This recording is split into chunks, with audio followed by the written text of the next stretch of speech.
Wasn't there a different screen, or was this the only screen? For what? I don't know, maybe I'm thinking of the other. When we were playing games or something. Yeah. So it's just.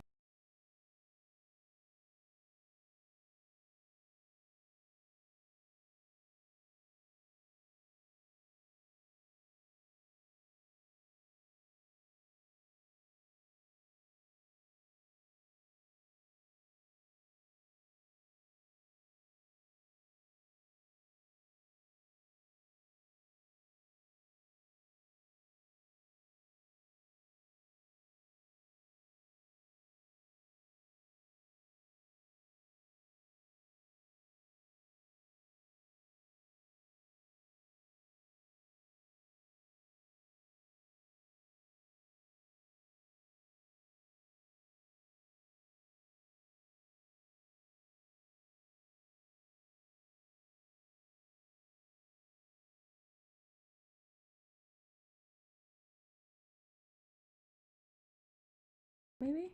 There you go. Did this work? Yeah. Okay. Okay, now can you hear me? Yeah, there you go. Yep, you're good.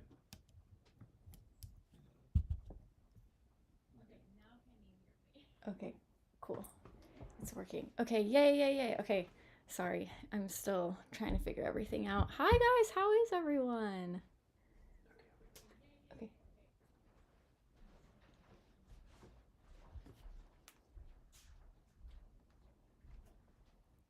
Yes. Hello.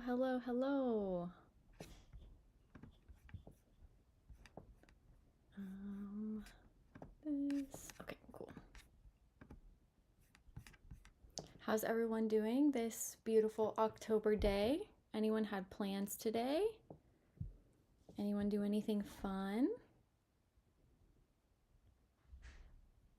Oh, I'm so glad. Yay, I'm glad you guys are here too. I wish it were colder. Yes. I agree with you. I think it's still close to 90 outside today for me. Where is everyone watching from? Oh, it's only 80 today.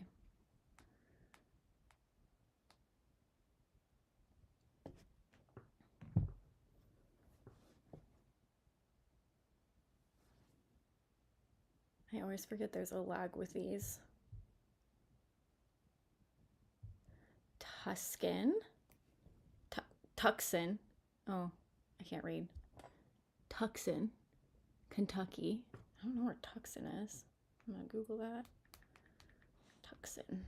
Oh, is it Tucson? I'm an idiot. Puerto Rico, UK. Yeah, okay, so it's Tucson, right? I don't know if I've ever seen it spelled out. Indiana, New York. Oh my gosh, that's so cool. Had brunch at a winery today. That sounds so fun. In Indiana, that sounds lovely. Texas, North Carolina, Atlanta. Are you the smut reading lady? That is exactly how I refer to myself. Oh, Liz, I'm so glad that you got a few hours of sleep. I took a nap too. I was so tired. I have not slept well the past 3 days, so I was exhausted. Puerto Rico, that's so cool.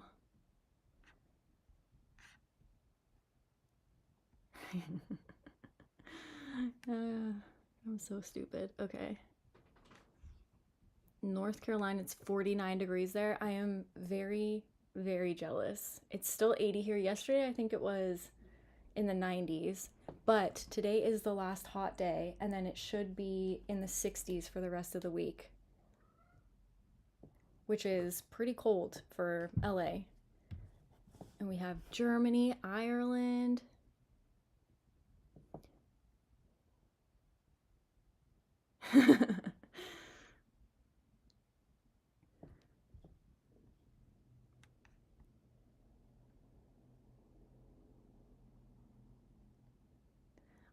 Oh, thank you so much. I'm so glad that my channel was able to make you want to read again. Those comments honestly just make my day. I'm a little stupid. I missed movie night. Don't worry. If you guys are on the Patreon and you missed movie night, we've been doing them every day. So if you just go to the Discord in the movie nights and live stream section, I have all the lists from, well, the next few days. So if you missed a movie night, don't worry. We'll have plenty of them. But the movie nights have been so fun. We just had one earlier today. It was a lot of fun. Yes, happy Halloween in a few days. Oh my gosh, you guys, I just realized Halloween is my wedding anniversary. What's 4-year wedding anniversary gift supposed to be? I completely forgot. Where do you post your spicy content? No, no, I don't have an OnlyFans. No, no, no. Not for me. Do you guys know what the 4-year wedding anniversary is?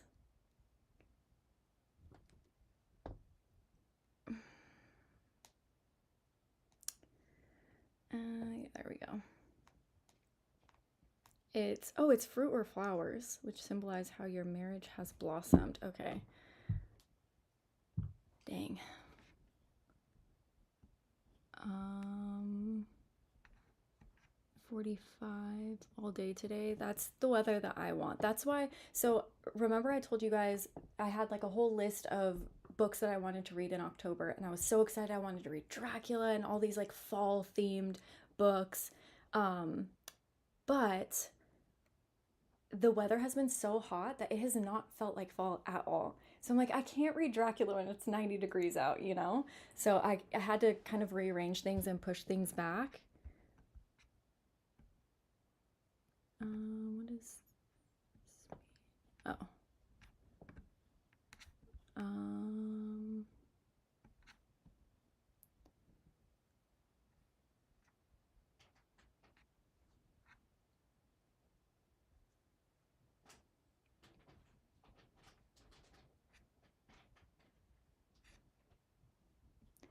yeah, I know I wanted to read it too, but I gotta wait till it's colder. It's just not, it just doesn't feel right.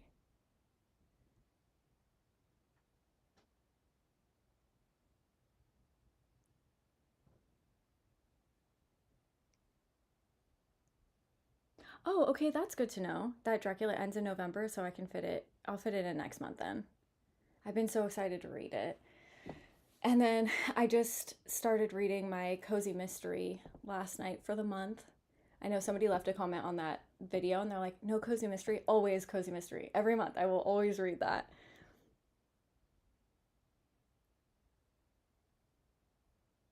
That's so nice that you and your wife watch my videos together. That's so nice. It's, yeah, I don't know. It's still weird to, I don't know. I don't know. I don't know. It's all weird. But what are you guys currently reading? So I will carve a pumpkin. However, I moved like a year ago. I don't know where anything is. So my husband just had to run to the store to get pumpkin carving stuff. And what crazy book are you reading? So I will carve this guy eventually. And I wrote a quiz, a little horror quiz for you guys. It's not Halloween related, it's just horror related. And I don't know if it's going to be too easy or not because my husband actually got a few questions right and he doesn't read and he's not into horror. So I don't know if I make it too easy, but I think it'll be, fun regardless. But I asked oh, sorry. I also forgot somebody did say that they liked my new hair, that I dyed my hair. Thank you. Um Sorry, I get so sidetracked reading the chat. I forgot what I was saying. I totally lost it.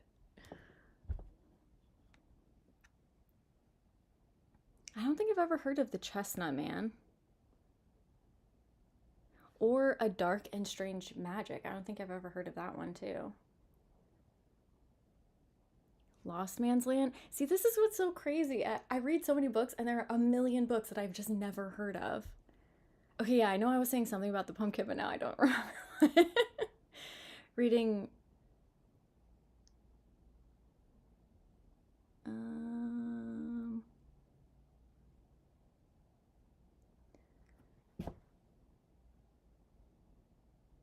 Sloofa, I have seen that one, so I've at least heard of that. And I have heard of John Dies at the End too, but I haven't read either of those. Oh yeah, and the quiz. Okay, yeah. Thank you. Thank you, Chrissy, for keeping track. Yeah, so I wrote a quiz. So hopefully it'll be fun for you guys. I don't know. We'll see. We'll see how it goes. I have read one Bentley Little book, but I haven't read Dispatch. Oh man, Godless has some crazy horror books. Yeah, they got some weird stuff on there. It's interesting. It is interesting.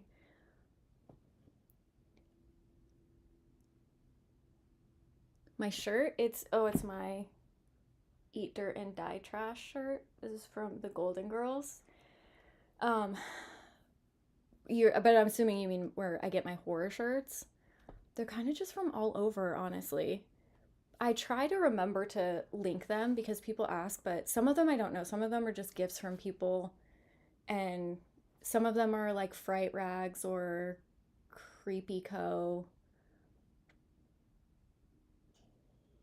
Hello. Godless is like an online ebook place where you can get a lot of extreme horror or a lot of just like messed up, weird, strange books. And they're super cheap. They're usually a, like 50 cents, $1, $2. But it's only an e-book. It's you don't get like a physical copy. Crypt of the Moon Spider. Oh, that does sound interesting. Yeah, Creepy Co has some cute shirts, and then Fright Rags has a lot of good horror movie themed shirts. There's a few other places too, but I can't remember them off the top of my head.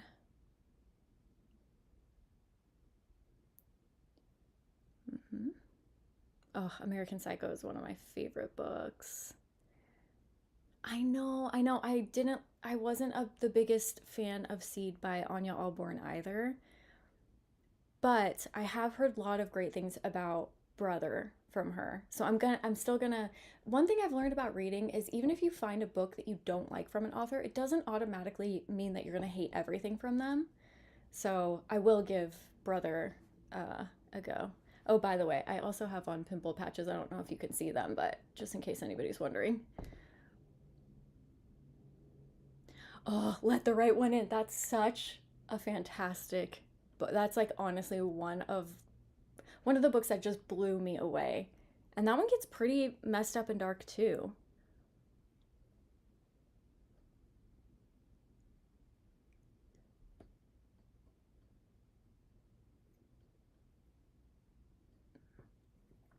That's nice. Yeah, haunted how to sell a haunted house definitely surprised me because I didn't know that it was going to be more about like creepy dolls than actual ghosts. So it totally threw me off. But I have other of his books I haven't read yet that I'm excited to read. Yeah, Baby in a Blender. Yeah, not a recommendation. Don't read that one. But it's so funny because I read that book what like a year or two ago, and I still will randomly get comments that are like, "Hey, I know that you said don't read this book, but I read it and it was awful and disgusting." Yeah, that's what it's supposed to be. It's just supposed to gross you out, you know? Mr. Magic. No, I don't know if I've heard of that one. Mr. Magic. Oh, I have seen this cover. Morella, Morella. No, get out, get out. No, absolutely not.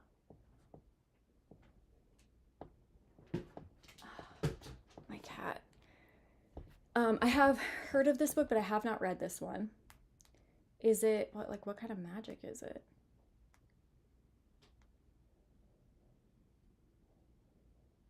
Hmm. No, I just read a book that really surprised me this month, which I will be doing a video on, is So Thirsty by Rachel Harrison. Because I always say, like, I'm not a big monster reader. You know, I don't read a whole bunch of monster books. But I read that one and it blew me away. Particularly, I think for women in their 30s, it was just like a very profound, interesting novel about like aging as a woman and friendships as like other friendships with women and stuff. And it was actually just such a beautiful read. So I just picked up another one of her books, To Be Devoured. Okay, I know what that is, and my mind is just going blank. Is that the Sarah Tantalinger book? Or yeah, I've read a few Aaron. I think I pronounce his name wrong. I think it's not Beauregard,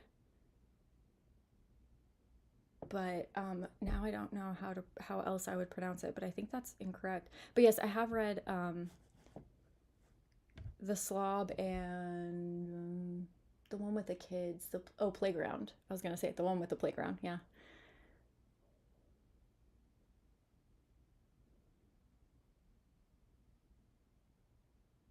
Oh, there's so many books that I wish I could experience for the first time again. Oh, Perfume, The Story of a Murder. I've never read that, so maybe I should add that to the list.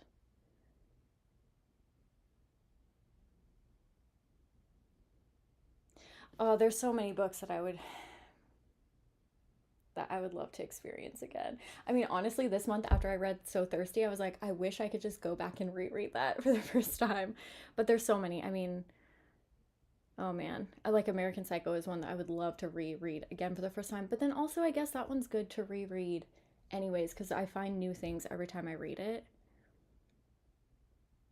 But yeah, any just great book that I read, I always wish I could experience that again, you know? And I don't know what the coffee table is. I'm not sure. Oh, it's a movie. I haven't read the rest of the Beast House series. In fact, when I talked about that book, I don't know that I knew it was a series. I think you guys were the ones that told me that there were more books in that series. So, but I haven't picked any others up. It came from the pumpkin patch. Okay, I don't know what that is, but that sounds like it's going to be creepy and fun and perfect for Halloween. I can't believe Halloween is in a few days. What happened to this month?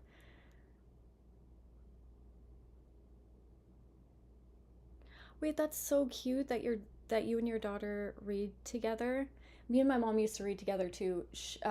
During summers, we would sit at the pool and we'd have our like Stephen King books or whatever. So yeah, that was something that I always had with my mom. That was really special. So that's really awesome that you guys read together. And that's so cool that you finished Playground together. That's so awesome. I'm assuming it's an older daughter, not like a kid. Yeah, I haven't read Son of the Slob yet. I actually haven't read Coraline. I actually have not seen the movie Coraline. So I am definitely not a good person to ask, but someone else could probably answer that. Yeah, Playground's just like a fun. It's fun. That book is fun. I mean, if you're into that kind of stuff, into the more darker extreme stuff, I would understand why it's not for everybody. But yeah, it is a fun read. Oh my gosh. Okay, so do you guys want to start with the quiz, or what do you guys want to do?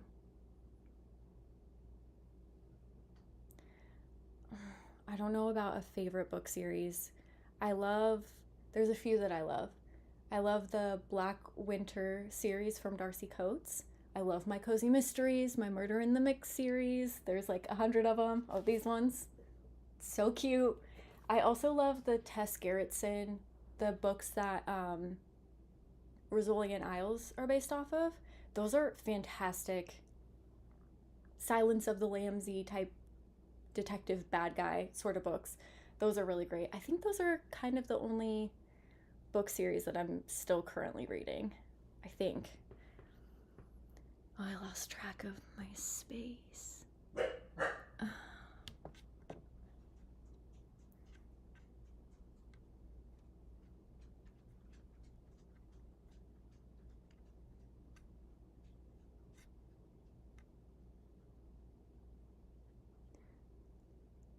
Oh, interesting.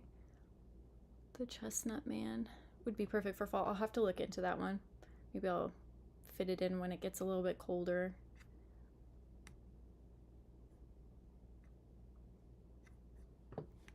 Yeah, I haven't even seen the movie. Um, ouch, the movie Coraline, which I know a lot of people love.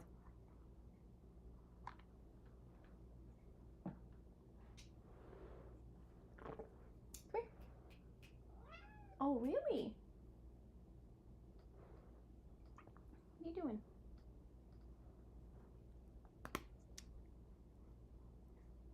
So, do you guys want to start with just carving a pumpkin and chatting for a little while? Do you want to just jump into the quiz? Do you want to just talk about books? What do you guys want to do? I'm down for whatever you guys want. I took a nap today. I'm well rested.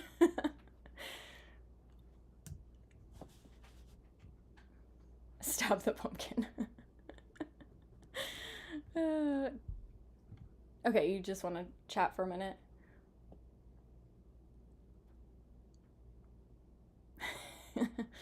Is anybody else carving a pumpkin too at the same time? Does anybody else have a pumpkin?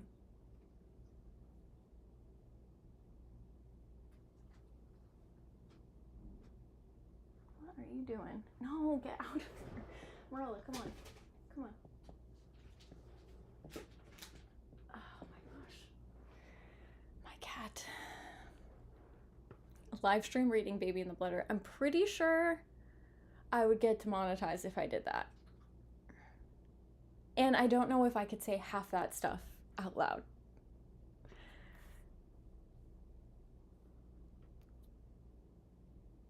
Oh, fun. Yeah, pumpkin carving, watching X-Files together. That sounds like a great afternoon.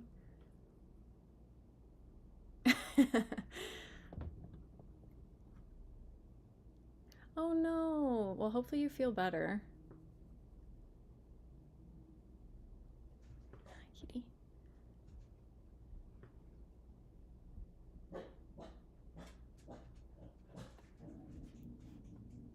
Oh, really? You guys don't have big, like, carving size pumpkins?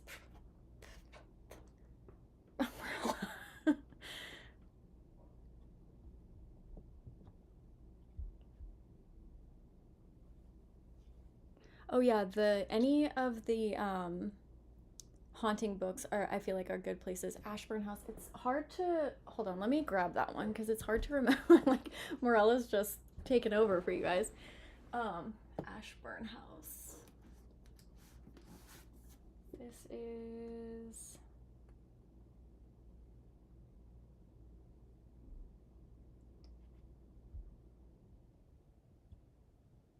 Hmm, is this the one she got from her grandma?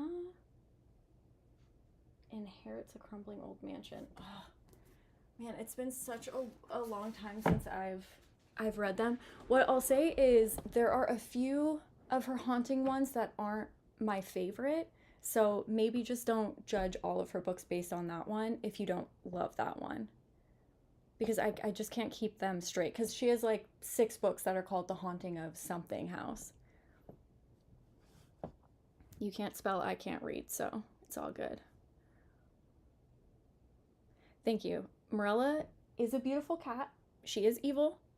Earlier today, we were watching a movie together on Patreon, and she came and sat next to me, and so I gave her a little scratch, and then she hissed at me and bit me, and I was like, what is going on? So she has a big attitude, but I still love her. Still love her.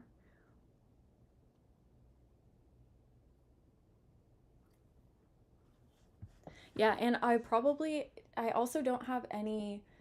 I used to have like horror stuff to carve into the pumpkins, but I can't find any of my pumpkin carving stuff. So I'm just gonna have to do like a face, you know? It's probably gonna be a little bit boring. It's not gonna be all that great. A mummy pumpkin, that would be good. I did an Alice Cooper pumpkin a few years ago. It came out really well. I was very proud of that pumpkin.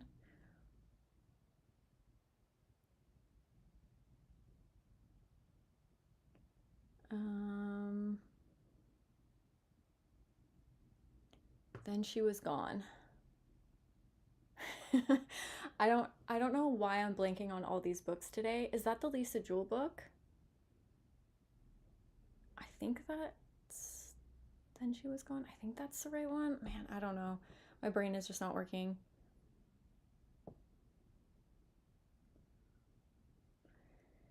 Yeah, definitely I'll watch Child's Play, the original. Actually, no, you know what? Even the remake or the reimagining or whatever people call it, sometimes when you say remake, people get real mad. And you're like, okay, we both know what we're talking about, though, you know? But, anyways, even the newer Child's Play that came out a few years ago was actually really fun. All pets are evil? Even dogs? No, my dogs aren't evil. Just cats. Even the goldfish? What kind of pets do you have? What's going on over there? Cat, yeah, my cat is, well, she's usually not a very like bitey, feisty kind of cat, so it just really surprised me. She's just having a bad day, maybe. Yep, Pomerella. Huh.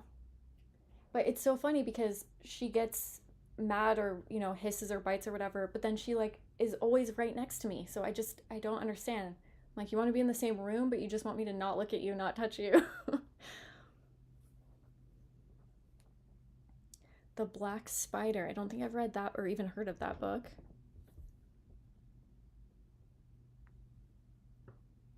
Oh, Morella's trying to talk to you guys.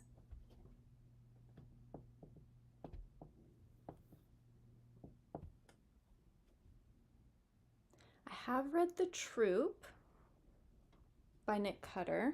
Yes.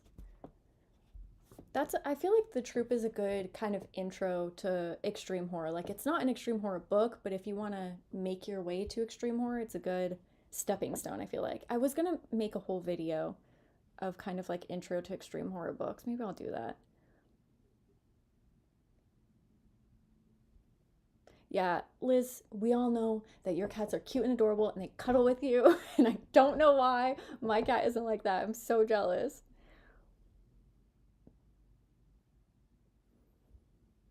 Where was I? Yeah, I feel like my dogs are not evil. They're just very sweet, loyal. Actually, I don't know where they are. Maybe not that loyal. They ran away.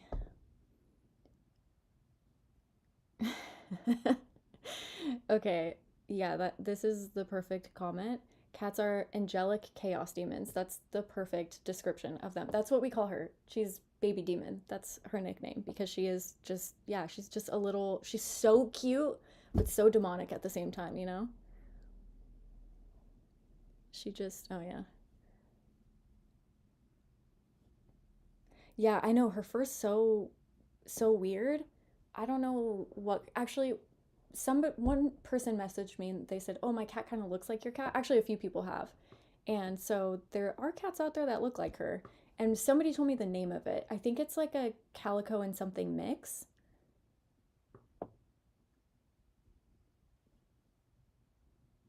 Yeah, that is such a cat. I love you, but I hate you. Don't look at me. Don't talk to me. Don't touch me. But I want to be near you. Yes, my friend just saw Smile 2 and he really liked it.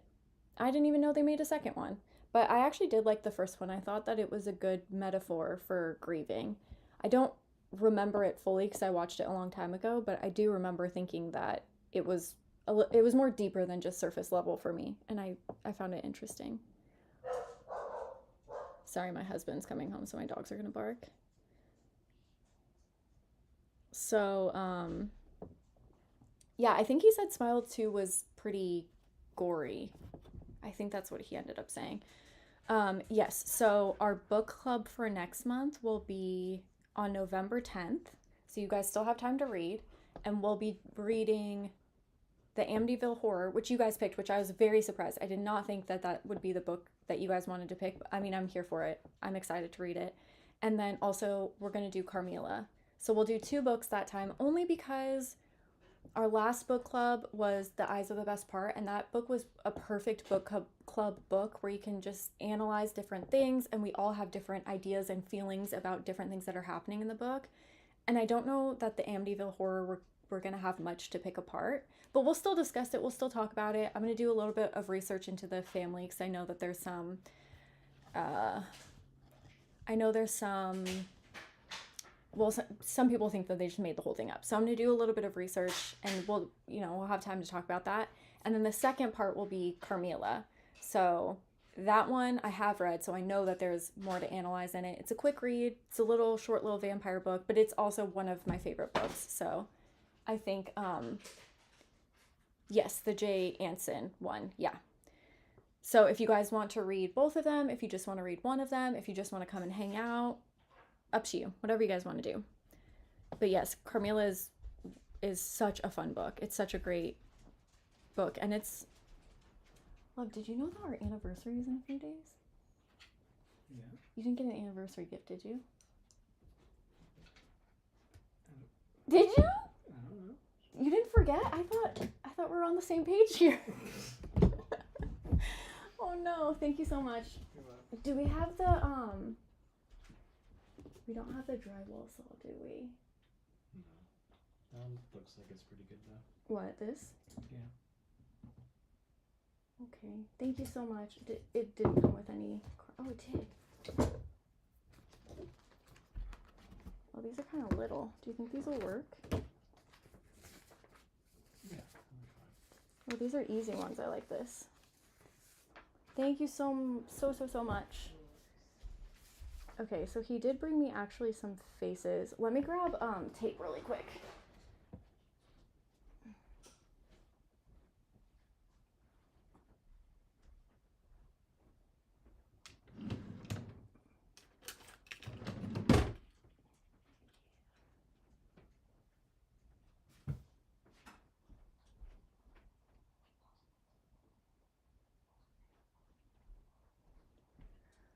Oh no. Okay.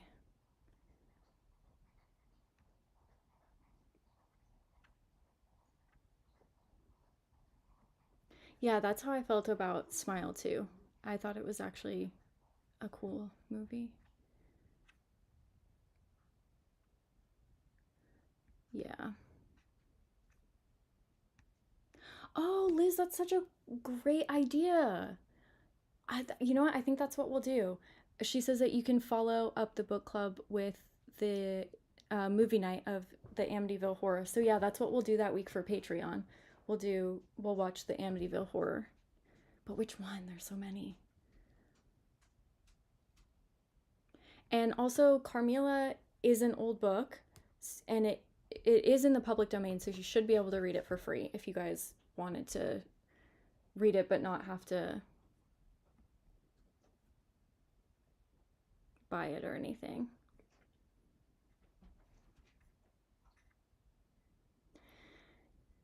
Yeah. I tried to give like at least a full month of reading, but yeah, I totally understand. Some people, that's not going to be their thing.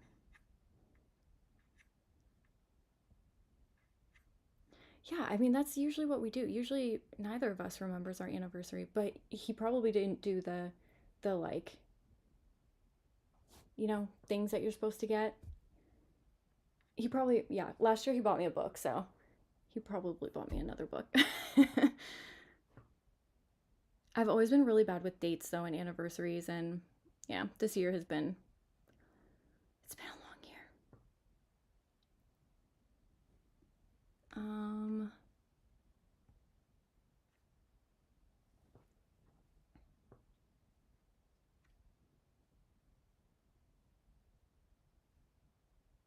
Oh cool. Yes. Gothic horror is awesome.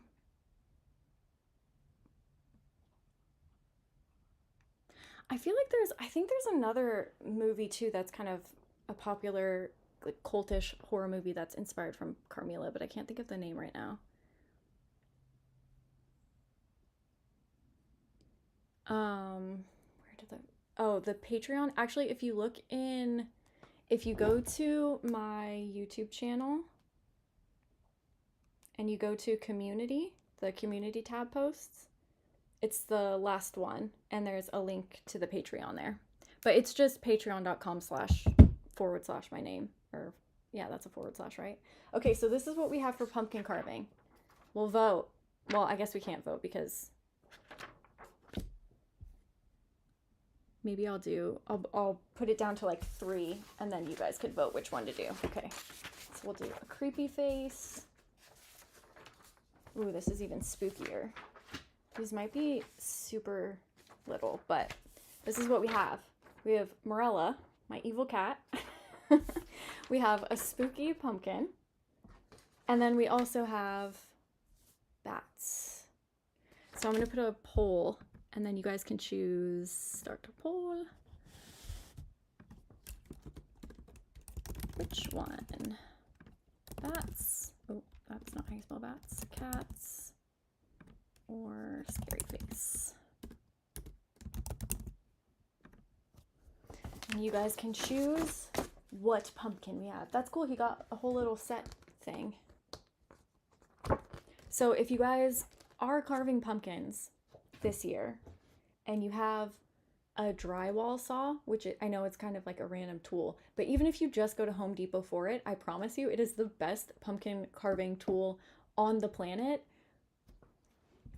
And I couldn't find mine anywhere. So unfortunately, we're going to have to use just regular pumpkin tools. But my brother taught me that trick and he carves pumpkins. Like he can carve like one year because he used to do like a haunted thing, graveyard thing in the front yard of his wife's dad's house.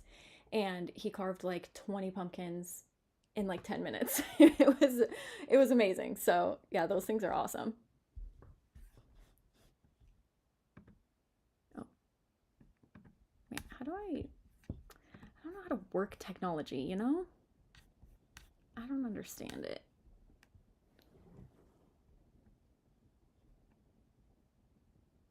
Okay, yes, that was just in.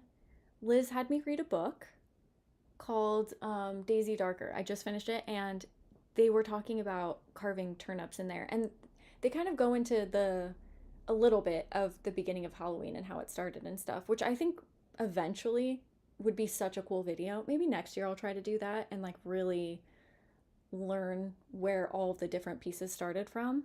Wait, but do you still?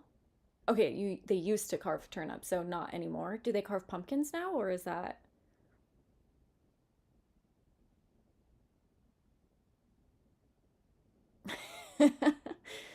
Well, I appreciate you picking the easier option for me, that's for sure.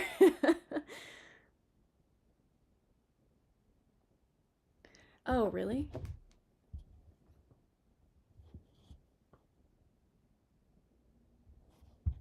Yeah, Daisy Darker was.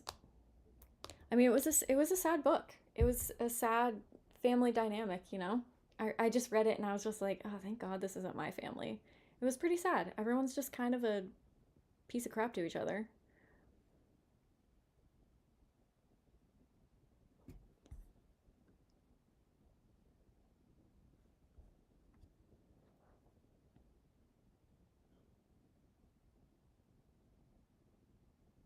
So no more turnip carving, just pumpkins.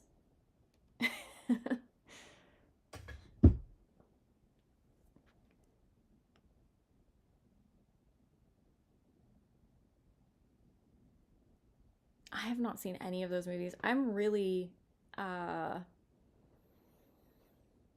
behind on a lot of horror movies. I think because I've been reading so much, I've definitely not watched as much.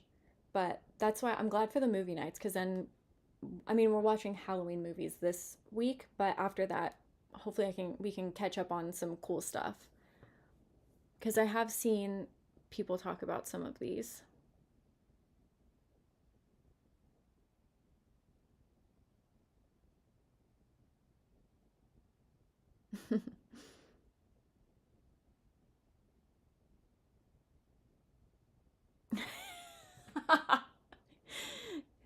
Someone just said you can carve the human manifestation of Halloween. That's so funny. Okay, I'm Googling the turnips. Would you type in just old carved turnips?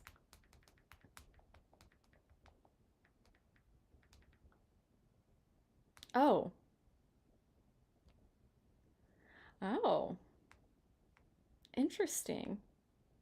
Okay, I'm glad we carved pumpkins instead of turnips. Some of these are pretty creepy. Some are cute. Some are cute, but some are like, some look like shrunken heads or something.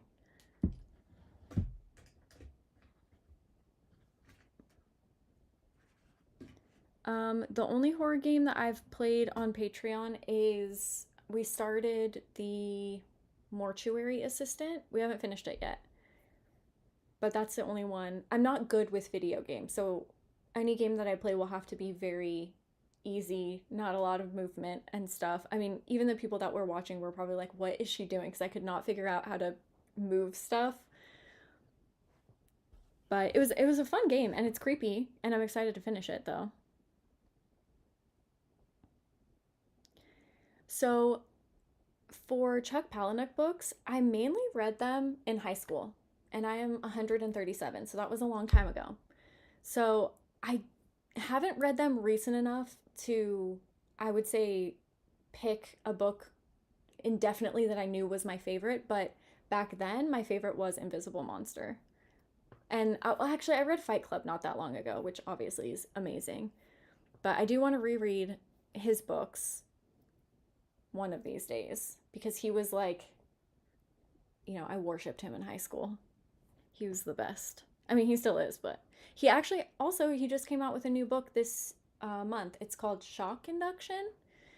I haven't picked it up yet, and it's not a horror book, which I'm a little disappointed about because his book prior to this, Not Forever but For Now, I think it was called, that one, although very strange, is a lot bloodier and I think is technically in the horror genre. So this one's not horror, but I will still pick it up and read it.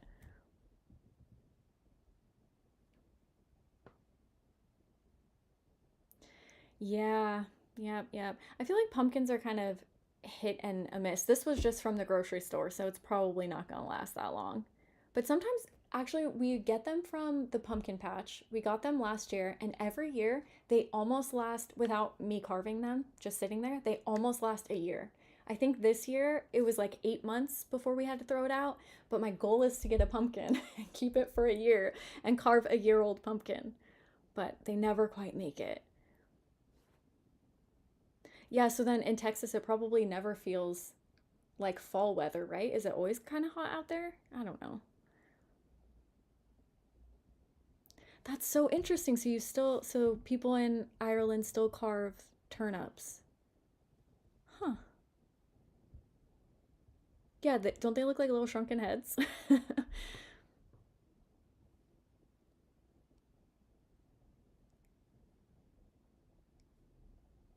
Dang. Yeah, Haunted is another Palahniuk. It's probably one of his more gross kind of horror-y ones. Oh, interesting. Use petroleum jelly on the parts that you carve to make them last longer.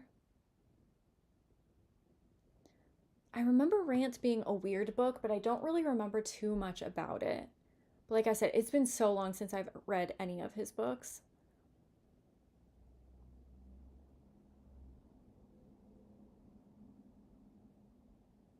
Oh, so you carve on actual Halloween? I don't even think last year I carved a pumpkin. I think this is my first pumpkin in a while. She's kind of dirty. Okay, I don't know how to do this because I feel like it's gonna be. I think you guys voted cats, right? Now I don't know how to look at the poll. Oh, yeah. Cats it is. Morella wins yet again. But I don't know how to carve it because I feel like it's going to be really loud in here.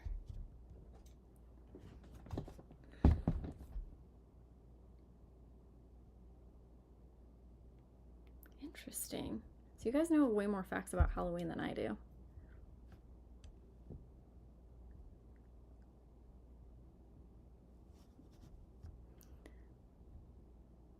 Oh my god, 95 at the pumpkin patch. That should be illegal, you know? Like it just should not be. The weather should not be allowed to get over the 70s in October. But yeah, it's at least cooler at night here too. So it has been 90, 95, but at night it gets down to like 50s, 60s, which is nice. But I think, like I said, yeah, I looked at the weather and this week it's going to be in the 60s.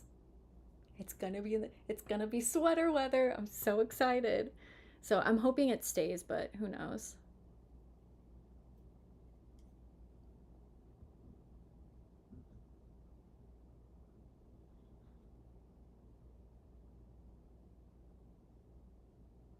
Really? Oh, yeah, yeah, yeah. Yeah, Liz was saying that trick or treating wasn't really like a big thing in, wait, yeah, in Australia.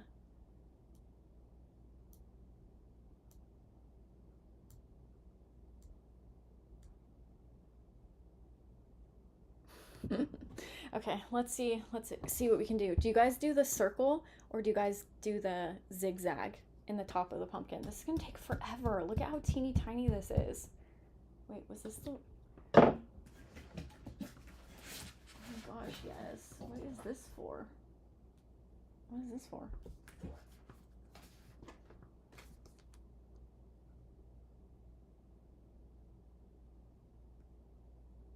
Oh. Connect the pokes with a pencil and carve the cut pattern with the shape. Interesting. Okay. This is gonna take forever. Look at this. Is it? I need my drywall saw.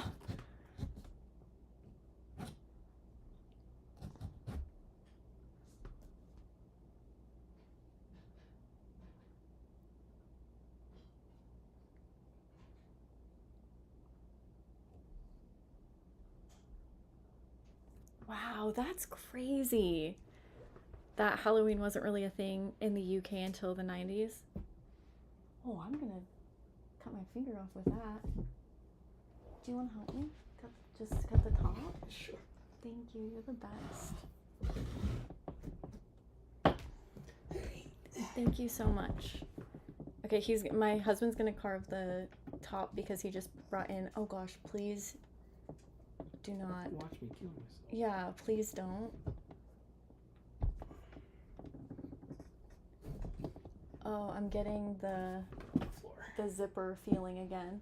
You know when you cut your finger and had to get stitches? Okay, he's doing that. Okay, where was I? Ooh. Oh, hi Mosley.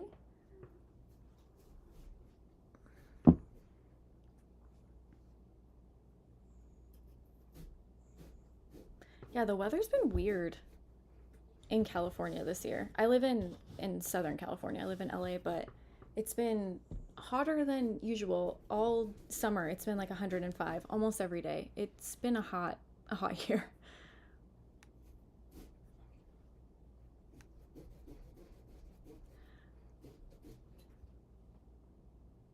You can send me a picture if you have Instagram or something. Send me a picture of your cat pumpkin. And what do you mean? Do a circle with a notch in the back? What does that mean? And no Halloween in Brazil either is. Wow, that's so crazy. Are we like the only ones that celebrate Halloween? Thank you so much. That would have taken me an hour. Thank you, sir. Oh, it smells like pumpkins. I wish you guys could smell this.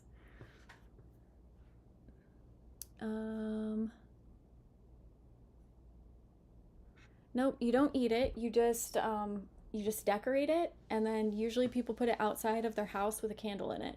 That's kind of it. I mean, some people eat the seeds, and then it rots, and it makes a mess, and then you throw it away, and that's what you do with it.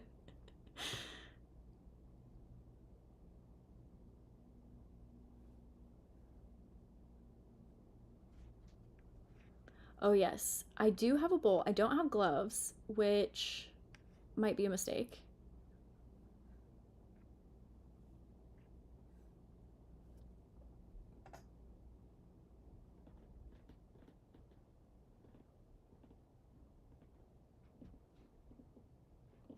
Yeah, I haven't actually had pumpkin seeds in a very long time. Hello, Kansas.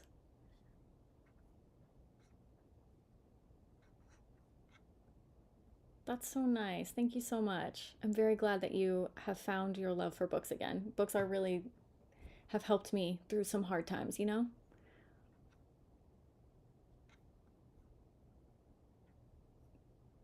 Me? Is this my first time carving a pumpkin? No, but I usually have better tools. Look at that. Oh. Okay, I do have a bowl though. This is what my cat was trying to get in earlier. So we can get the guts out. I don't have gloves, so this is gonna get messy. I'm so excited. I haven't carved a pumpkin in so long. Where'd my little guy go? Oh my god. There's something so nostalgic about the smell of the inside of a pumpkin.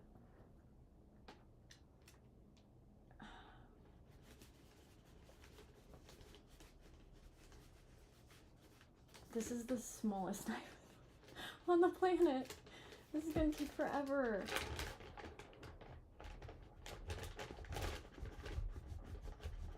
Sorry, bear with me for a second here.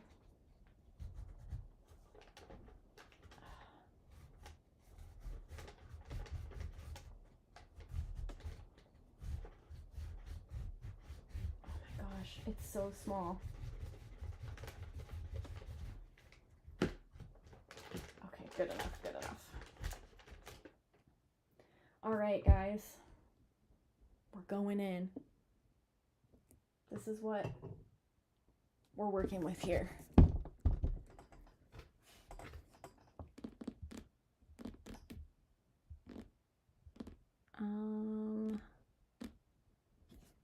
I wish this was easier to keep up with.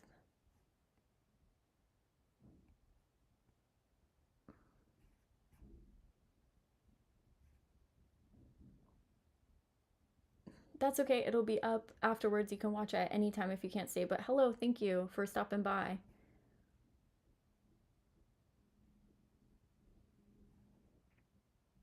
Oh, I've never heard this before.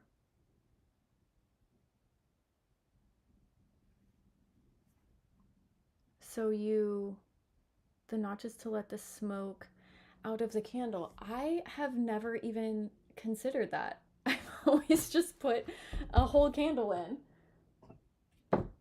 and just and this even this scraping tool I feel like is. Do you guys need some pumpkin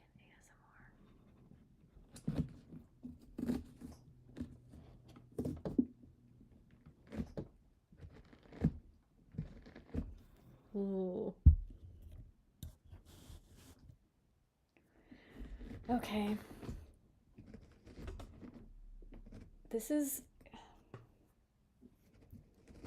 not the best tool I've ever used.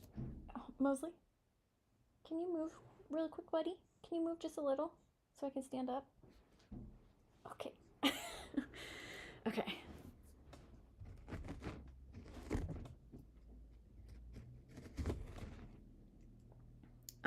What kind of music do I listen to? I listen to kind of a little bit of everything. Is that what that question said? Yeah.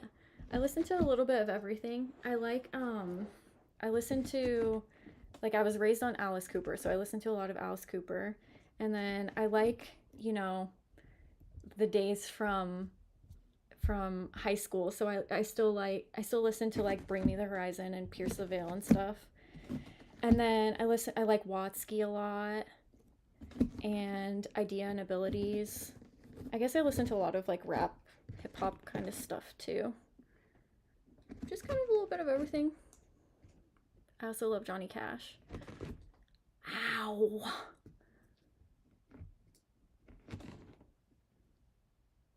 I probably should put my hair up for this.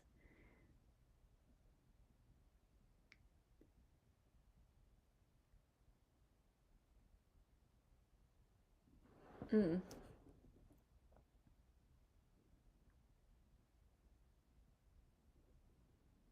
I have two dogs and a cat. I have Mosley, Marlowe, and Morella.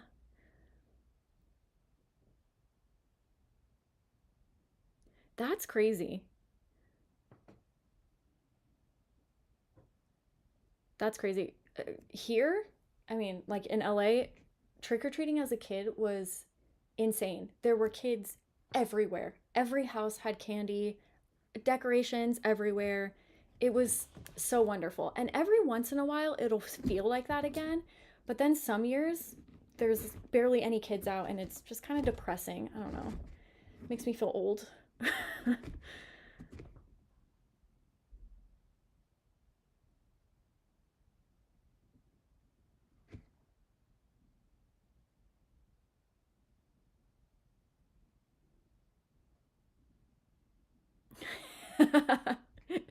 I love Pierce the Veil too. I had the biggest crush on Vic Fuentes when I was younger. I actually met him. He came and played, um, I mean, kind of far from LA, but it was a place in Bakersfield, and I got to meet him there, and I have a picture of him. But yeah, they're great. They remind me of being, oh gosh, I'm making a mess. They remind me of being young, like high school and stuff. I know they have new music too, but it just brings me back to being a young little angsty teen. Okay, let's see what progress we've made here. Oh, I always forget too that I get really itchy when I carve pumpkins.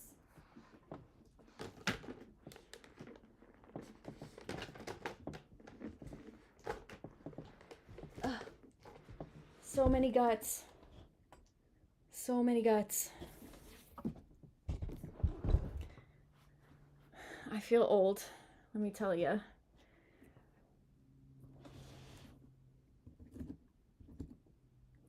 Yeah, maybe I'll share it. I mean, I would have to find it because it's on an old computer. But yeah, I met him at after the show. They were really nice and always, well, he always hung out after the show and people could go up and say hi to him and stuff. Because I live in LA, so seeing bands here is so easy, especially bands like that, because they played, every other weekend in really really small venues. So it was a good time to be young, and see all the bands and stuff. It's one good thing about living in LA. Another good thing about living in LA is the comedy clubs, because most of the time, if you're seeing like a big comedian, you go and pay money to sit in this huge theater. But we have a ton of comedy clubs out here, and they're tiny. They're really, really small. So you pay, I don't know, $30, and you're usually pretty close to the stage. And then also, all of the like really, really famous comedians will just come by. So even if you don't pay to go specifically for them, um, a lot of them will just show up. And that's another one of my other favorite things about living in LA. Also, this is super random, but this just reminded me. I also just found a horror themed cafe in LA, and they serve horror drinks. I'll have to show you guys I don't know, I'll have to show you guys. I'll go sometime and show you guys, but oh, brains. Um, but all of their drinks are horror themed. So they have like I don't know, Dracula coffee or something. And they're all different flavors, and it looks so cute. I mean, I'm not a big coffee person. I'm much more of a tea person, if you couldn't tell by how often I post boba on Instagram. But it looks really cute. I want to go. My husband's a coffee drinker, so he'll enjoy it probably. Oh my gosh. There's so many more seeds in here.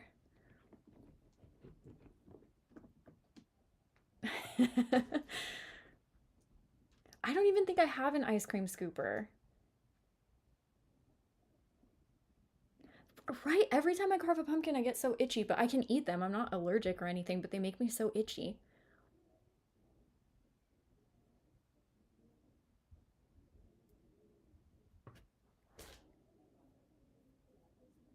No, it's my shirt today is Golden Girls.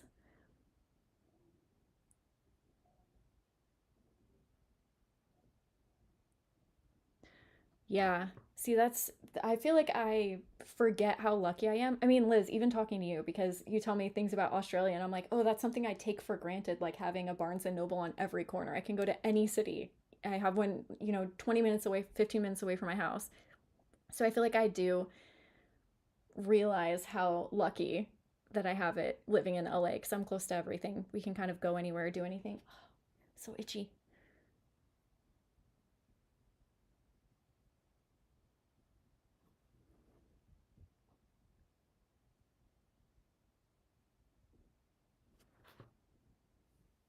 Yeah, it looks the cafe looks really cute. And it looks like they decorate for Halloween or horror and they go all out and stuff. And it's all year round. It's not just for Halloween.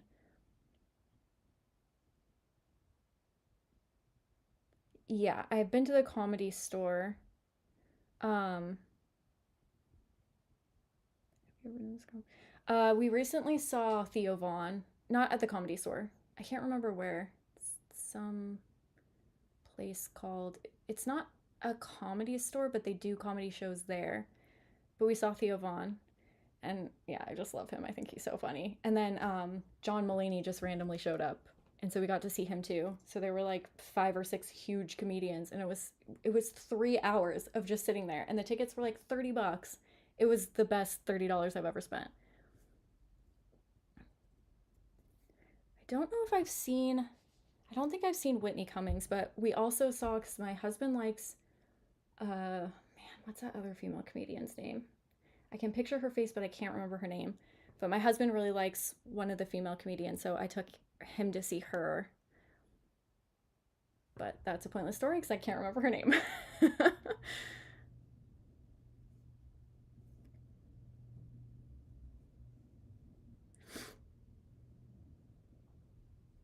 I love the Golden Girls. Yeah, it's one of my favorite shows ever. I love the Golden Girls and Frasier.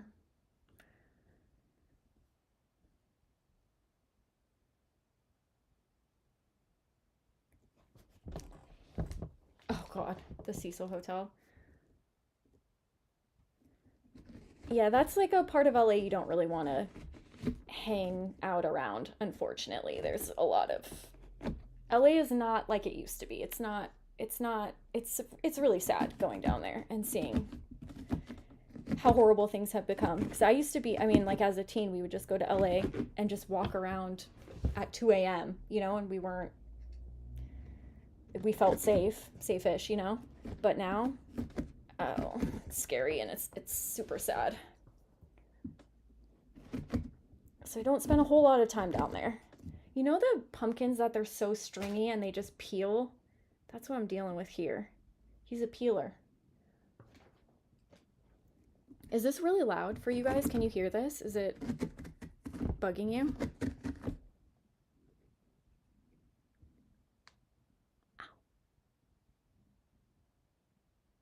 Um,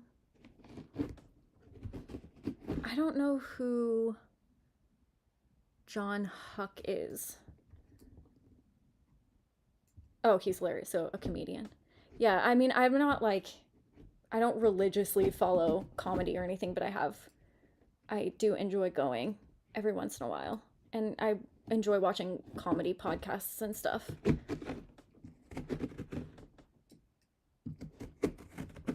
Ooh, the Train Spotting book. Yeah, I really have to read that one too. Skag Boys was so good. I haven't watched Scrubs in a really long time actually, but I used to love that show.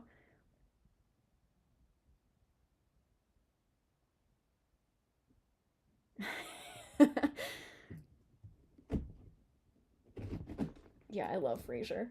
The original Frasier show. Okay, I don't know if this guy's ever gonna get fully clean because he's just a stringy little bastard.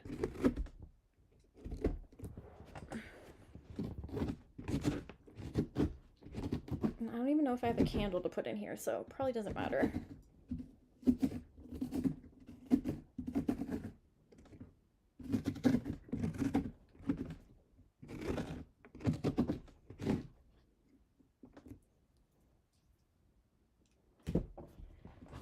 Okay. Gross. Oh, I'm flinging pumpkin guts everywhere.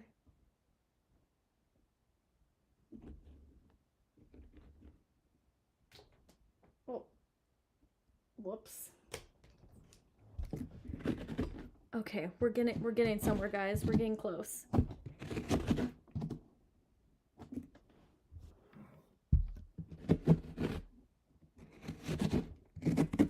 Okay, that's pretty good. Oh, this thing's so freaking slippery. Oh.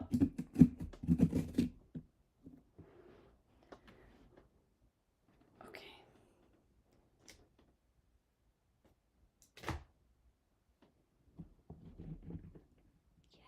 Yes.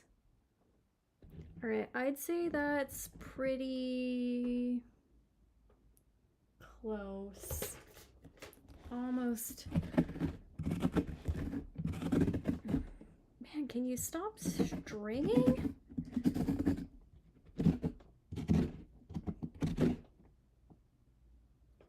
Okay, I think that's as good as we're gonna get it because he's just falling apart on the inside. Oh no. 1 second. Oh man, how's my computer gonna die? Hold on, let me put in my. Well, let me wash my hands and then I'll charge my computer.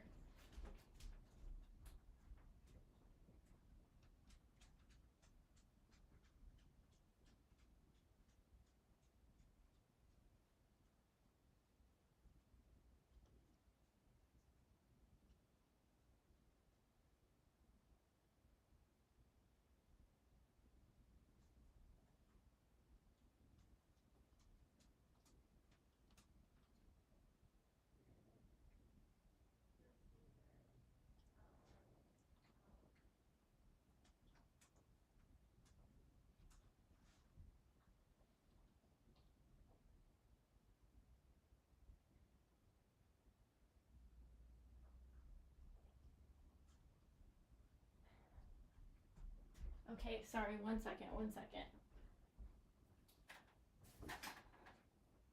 Ow. Okay. Oh my gosh, I forgot how itchy pumpkins made me. I'm so itchy. Oh no, I got it everywhere. Don't eat that, Marlo, please. Oh. Okay. Woo! That's a lot of work. I always forget how much work this is. All right, where were we?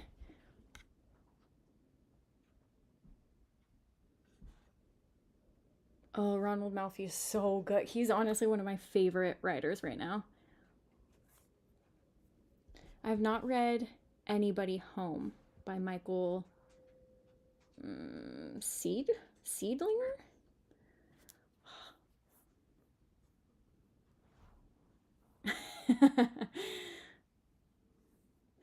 Yeah, train spotting can definitely get a little gross. It's also pretty messed up and sad too, at certain points.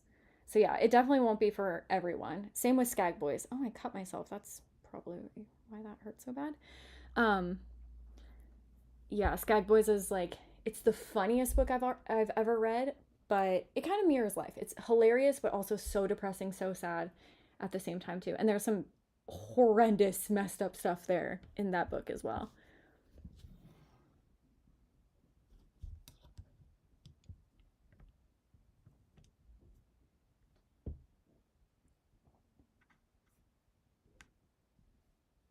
Highly, highly recommend Ronald Malfi. It's so good.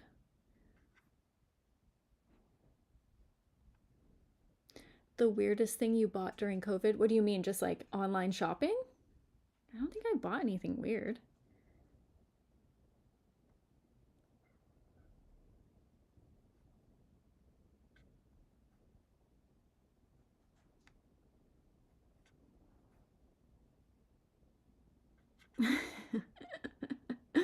Yeah, I probably should have filmed in a different location, but then I would have to move everything, my camera and everything, and I was like, we'll figure it out. Yeah, probably books. I feel like that's probably what I bought most.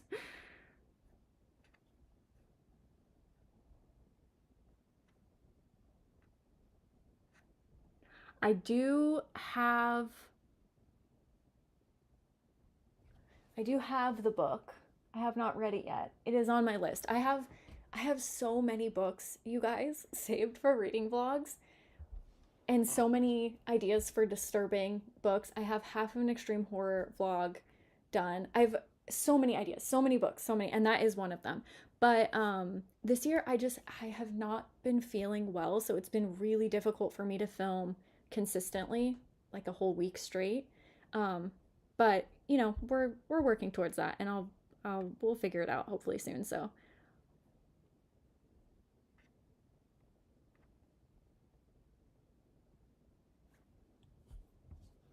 yeah, I'm horrible with any accent.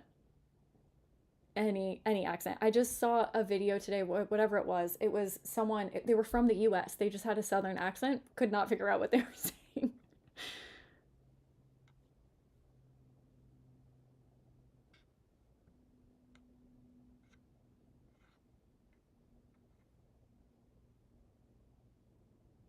Yes, I just bought that one. I think Filth. I think that's the one that you're talking about, the Irvin Welsh book. I have that one. I just bought it from the used bookstore. So excited to read it.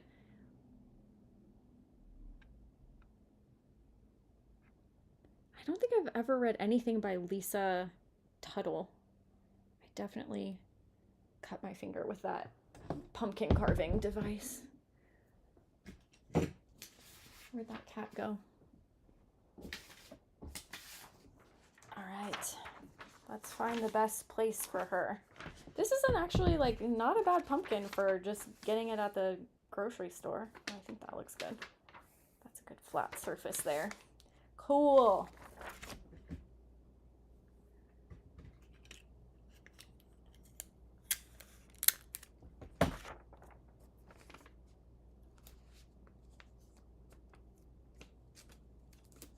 I know people do the poking the dots into the thing. I don't have patience for that, so I just tape it on and cut around it.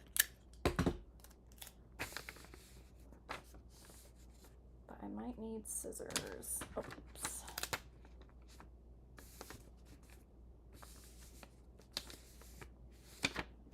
Ah.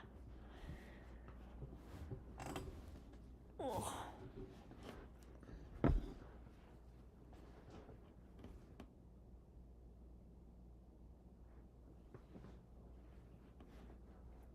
Oh yes, I know. I know the feeling. Yeah, this is just my book collection from the last like few years. I didn't have many books growing up. We always got them from the library because that was obviously the cheapest way to get them. So yeah, I always imagined having a big library of books. And honestly, most of the books are from my used bookstore. We have a used bookstore down the street, and they opened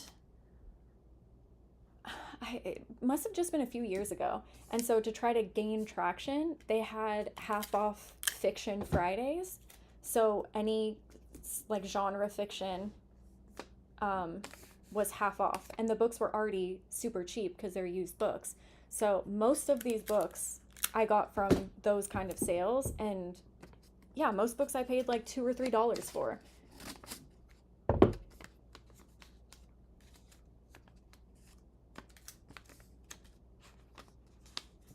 Okay.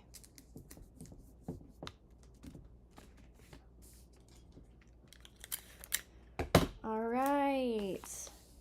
Oh, a little lumpy, but I think we'll get the gist of it.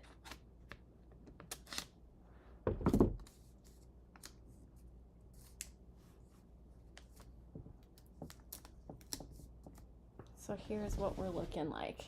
That's what I'll carve. A little morella. I actually haven't read A Clockwork Orange. I have tried so many times, so many times. And I I always I need to watch the movie right before reading the book because I think you can follow it a little bit better if you have the book kind of playing in your head while you read it. But it's a challenging book. Okay, where were we? Okay, there we are. I don't know if we will have kids. I have some issues.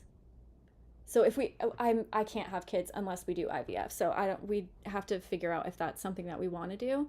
But I have to do a little surgery in December first. So yeah, I don't know. I don't know. Not sure.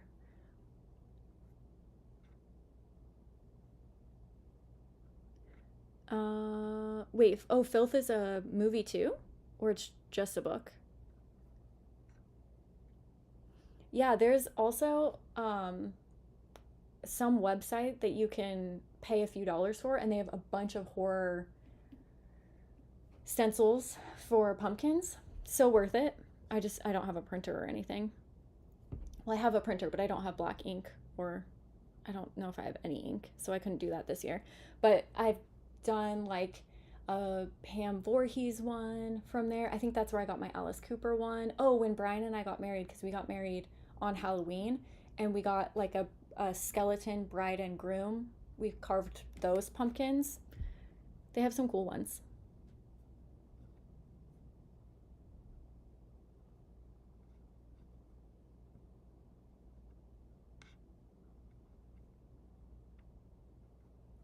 Yeah, there's something about books.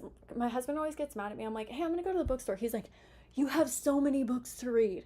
Just read one you have. I'm like, you don't understand. You don't understand the pain of, like it has to, you're in the mood for something specific, or a new book comes out from an author and you want to support the author. So yeah, I feel you. We'll never run out of books. That's a good thing though. Okay, where was I? Okay, I haven't read My Best Friend's Exorcism yet, but I would really like to. But I have it. I just haven't read it.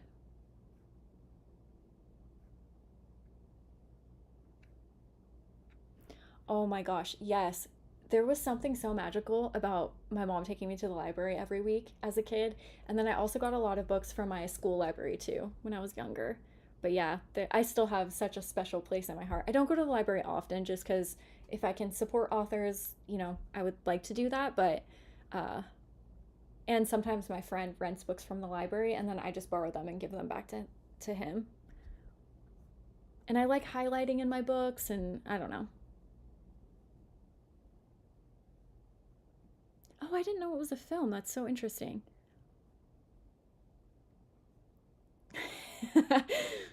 Oh, I like this. Would you rather vacation at Crystal Lake for 3 nights or have Freddy Krueger nightmares for 2 nights? For sure, Crystal Lake, because I do not do well with no sleep. I can't not sleep. I could not stay up for 2 nights straight. I would be dead, is what I'm trying to say. He would get to me. So for sure, Crystal Lake. That's such a funny question. I love that.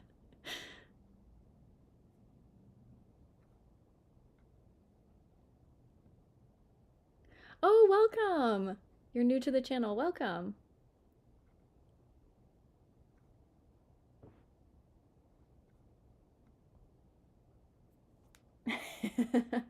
Yeah, my husband's also not a reader. He does not read. So he just doesn't understand the struggle? Yeah, that's how I feel. Crystal Lake, I might survive. Probably not. Probably not, but there's a chance. With Freddy, no way.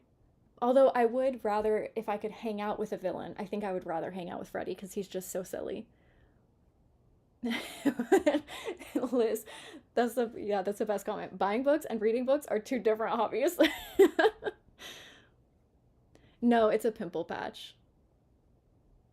I just have yeah, I didn't want to I couldn't do my makeup today. I was like I'm far too tired.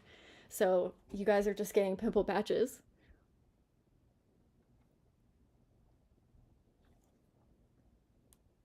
Yeah, and honestly, if you think about it, books and reading, it's not that crazy of a hobby? Like I do buy new books usually, probably once a month, but usually like one or two new ones, maybe one or two from the bookstore. It's not that crazy.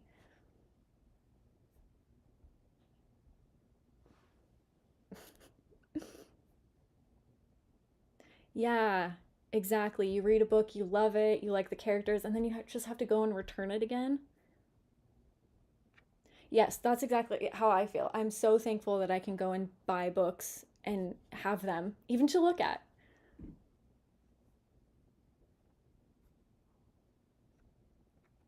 Yeah, my husband doesn't even, well, he's tried a few times to do audiobooks. He just, he likes learning, but he likes skimming. So he'll read articles and just skim through them, but he doesn't like the floofy stuff. He doesn't like the description. My husband is a very straightforward person. So, yeah, I don't know. Just very different people. Yeah, I don't think I could do 40. No, actually, there's no way I could stay up for 48 hours straight. Yes, my husband plays video games. Yeah, that's completely my husband. He would much prefer he likes playing video games and watching other people play video games.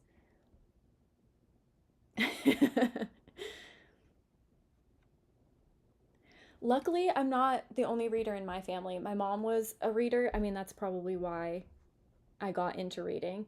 And my brother, he reads not as much as he used to, but he was a reader for a long time. And then now my best friend's getting into reading, which is super exciting. And we have little book clubs where we just pick a book, we alternate months, and then I go to his house and we sit and chat about it.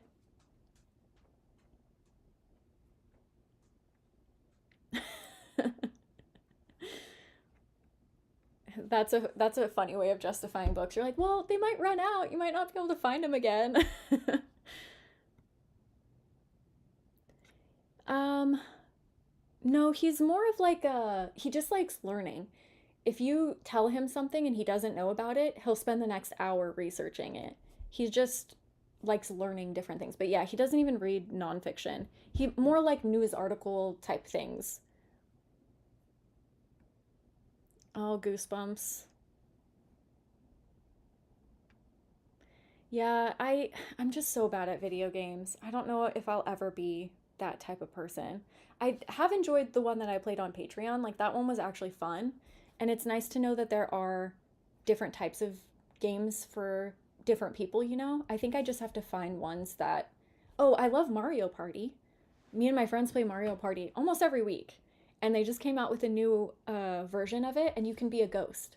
And I am just that I don't even care if I lose. I did lose last time and I am so happy that I can just walk around and be a cute little ghost. I know, I know. Think of all the whole collections of Goosebumps that we had as kids, and they're just probably at some thrift shop somewhere. That does kill me because I had so many Goosebumps books. Oh, you know what I just found, guys? I kind of want to make a video going through this, but I feel like nobody would care or watch it. Maybe I'll do it on Patreon. I don't know. But I just was looking for my pumpkin carving stuff. I just uncovered two entire boxes of toys from the 90s. I was like, oh, all of my childhood toys. I was so excited. And I know I have a bunch of trolls. I know I have a lot of toys, but I saw this and I was like, I wonder if other people would feel nostalgic going like watching a video of me going through this kind of stuff. But I don't know that anybody on my channel would care because it's, we just talk about books.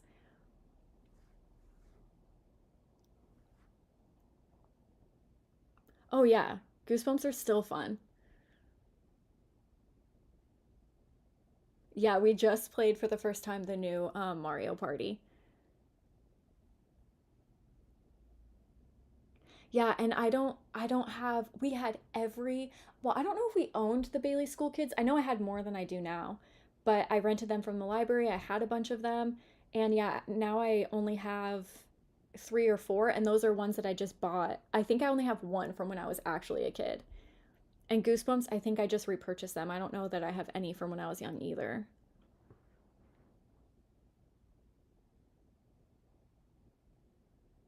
Yeah, my used bookstore does have a lot of the Goosebumps. Oh, oh, that's so cute. See,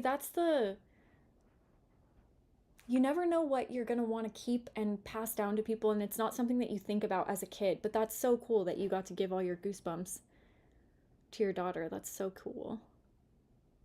I do have some books. Like I have one book that was one of my mom's favorite books, and then I have a few books that she gave me when I was younger and stuff. But they're just so special when you can, look at them and that reminds you of all the times that you read it. Yes, I've seen Puppet Master. Oh, those are some weird little movies.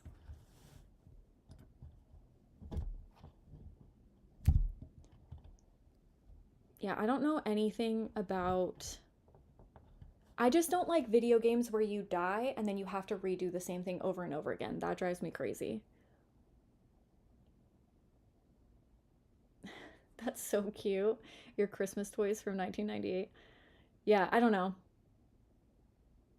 Maybe I'll make a video someday because it does. Who cares if people watch it or not? It would be fun to just go through and look at the stuff.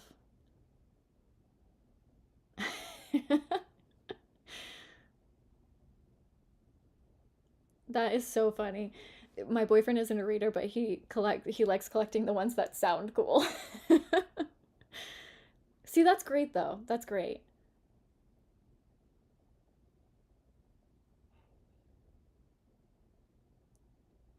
Nancy Drew games. I don't know what Nancy Drew games are. I read the Nancy Drew books, which do you guys know that Nancy Drew isn't one author? It's just like a bunch of different authors. I didn't read those scary stories to tell in the dark books until I was an adult. I didn't even know they existed when I was a kid, which is so weird because they would have been right up my alley. But I bought one recently and read it maybe a year or two ago, and they're so cute. And the movie is cute too, I think.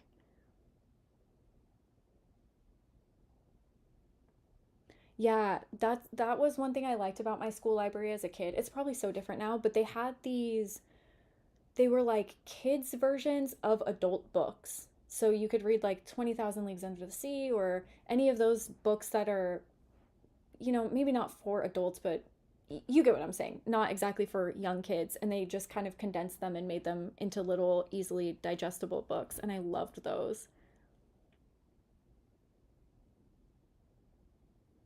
I still think Goosebumps are fun. They also R.L. Stein has like YA type books too. I have a few of them, and those are fun to read too.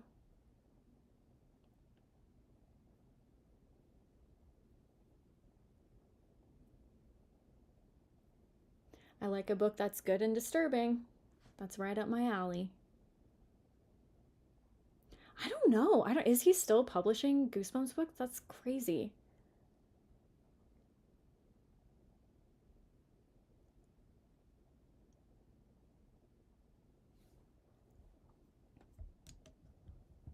I know, yeah.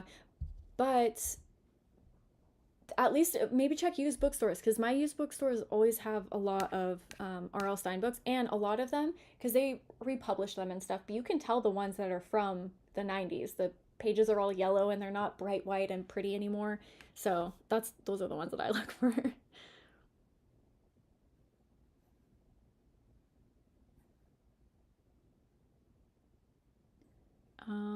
Reading October Country. Oh, the Ray Bradbury book.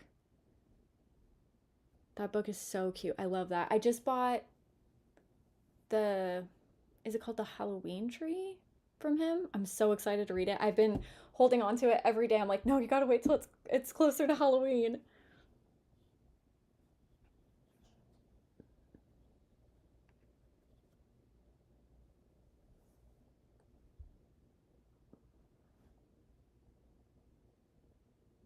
Oh, interesting. I've never heard of the Nancy Drew computer game,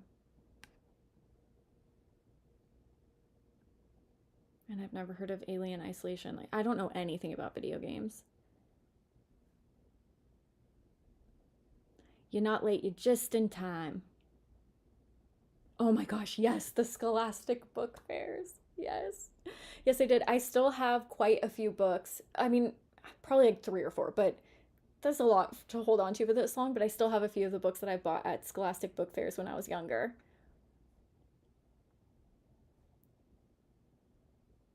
Weird facts for insomniacs?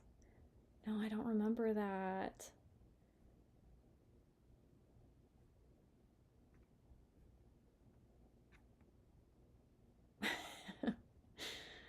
Oh, childhood memories.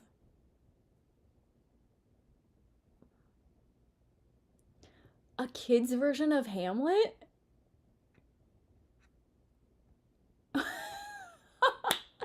I feel like that's a little blasphemous to just completely change a Shakespeare play, but that's crazy. We read Romeo and Juliet in 7th grade. That is not for teens. And my teacher was like, "Oh, it's a love story." That is not a love story. It's wild how probably things have changed since then. But when I went to school, it's wild the stuff that we read. But that is hilarious. A child's version of Hamlet. That's so funny. I kind of want to buy that and read it. I'm not going to lie.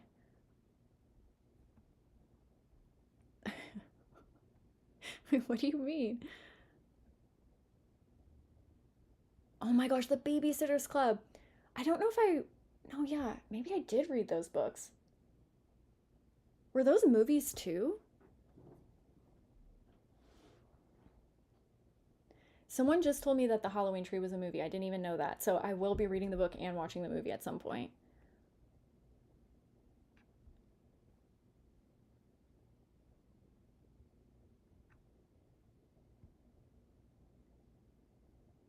No, yeah, that's cool.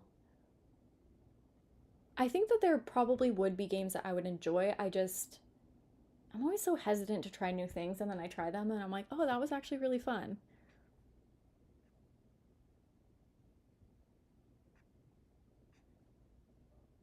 Oh, that's so funny.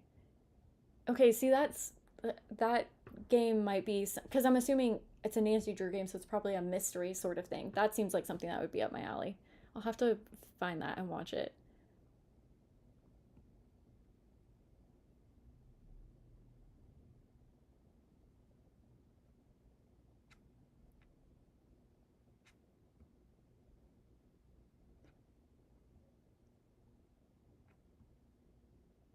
I don't know what Cam Jensen is. Lion King. Yeah, Lion King's like a for sure retelling of Hamlet. It's the same basic plot. Yeah, I think my mom bought me my first Stephen King. I was graduating 6th grade and going into 7th grade. So that was my first adult horror book. And it was The Girl Who Loved Tom Gordon. I've never read Pale Blue Dot. No.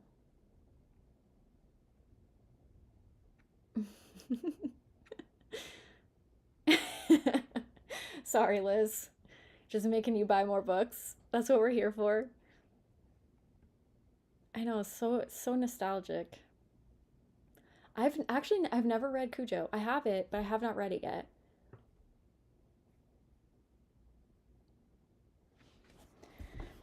Okay, so here's what I'm gonna do. I'm gonna keep getting this guy, cut this cat into this guy, but I'm gonna start the quiz that I wrote for you guys. So it's just horror related. It's not Halloween.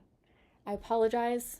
Did not have time to research that much. A lot of this was just kind of like facts I already knew about horror movies that I turned into a quiz. So hopefully it'll be okay. And then, you win a high five if you get all the answers right. So, are you guys ready to be quizzed?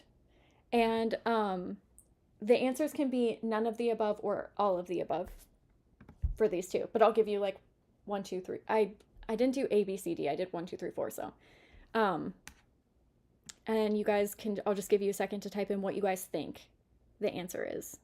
Does that sound good?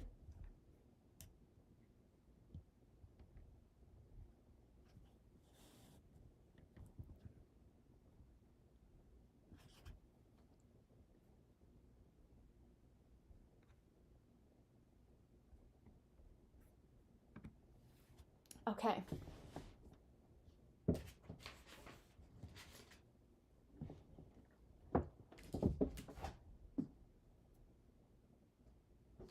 I don't really understand this little device because I don't think I can just. Yeah, I don't know. We're just going with a knife. Okay. I can't see the... Oh, okay, there we go. Duh. All right. Question number 1. Which horror book was written to spite producers when the script the author submitted was subjected to too many changes? I Am Legend by Richard Matheson, The Running Man by Stephen King, The Mummy by Anne Rice, or Books of Blood by Clive Barker. So which of the books was written to spite producers when that author wrote this script for the movie, but then it was subjected to too many changes?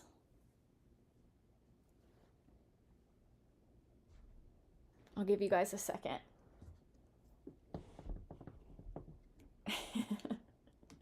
And like I said, I don't know. This might be way too easy. It might just be all common knowledge kind of stuff. Oh no.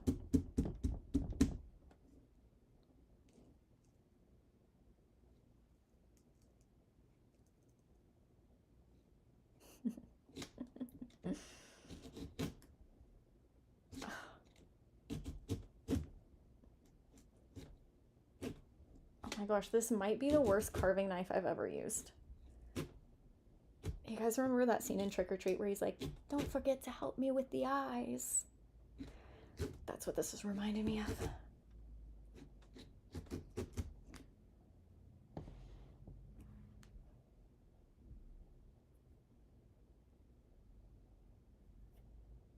Oh, did you not hear the question? I don't know, maybe you are, but try to fast forward because sometimes when you have ads pop up, it puts you behind. But let me know when you're caught up and then I'll repeat the question.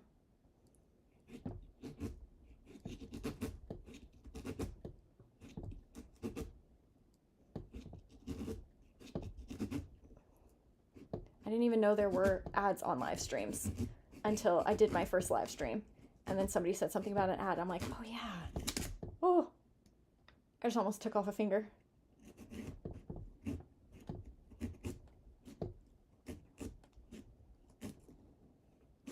Man.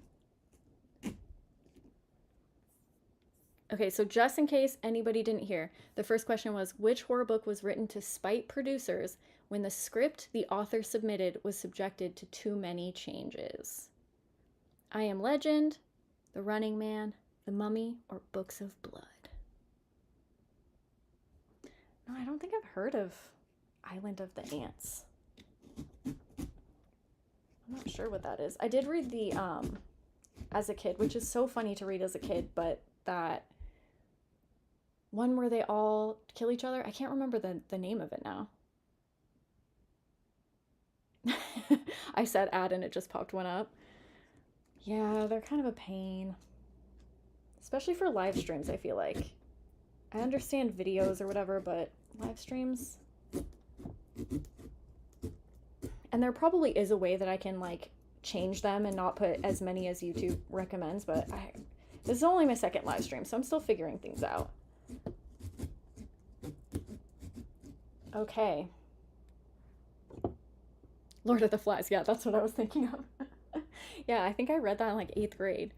Okay, so the answer, you guys, most of you are correct. It was The Mummy. I just read The Mummy, and apparently Anne Rice was asked to write the script for The Mummy. So she did, and they wanted to change it way too much. So she got pissed off and she was like, I'm just going to write a book. And so that's where the Mummy book came from. And then the movie ended up being the Brendan Fraser movie. So it took a while to get made. But I thought that was interesting, that The Mummy that book only exists because, yeah, she got mad at producers and was like, you're changing my script too much. Kind of funny.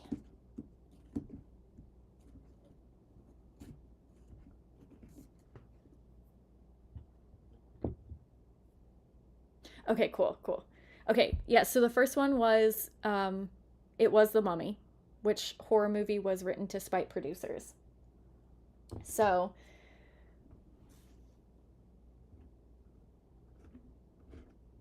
I just found out that tad bit of information and I thought it was interesting because I don't know if you guys have read The Mummy by Anne Rice. I just made a video on Patreon about it because I was like, I have to talk about how much intercourse is in this book. It was insane. Like every other page, somebody was sleeping with someone else. It was so weird. But it was a good book. I actually really enjoyed it. And like I said, I'm not a big monster person, but I'm glad that I read it during Halloween or during October. And I mean, it was well written. It was my first Anne Rice book ever. Oh, you know what? This works so well on the inside. Oh, I should have done that. Okay, we'll do that later. But I have a moon.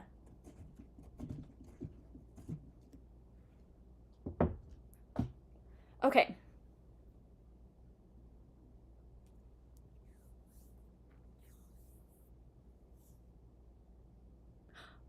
Oh no, really?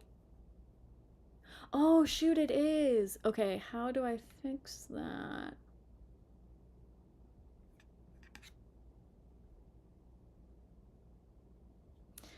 I know how.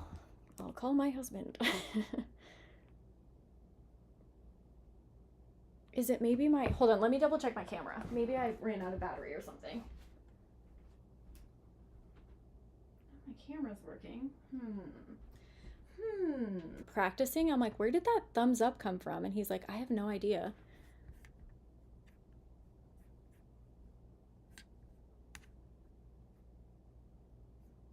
Okay, at least you can hear me. Oh. Is it good now?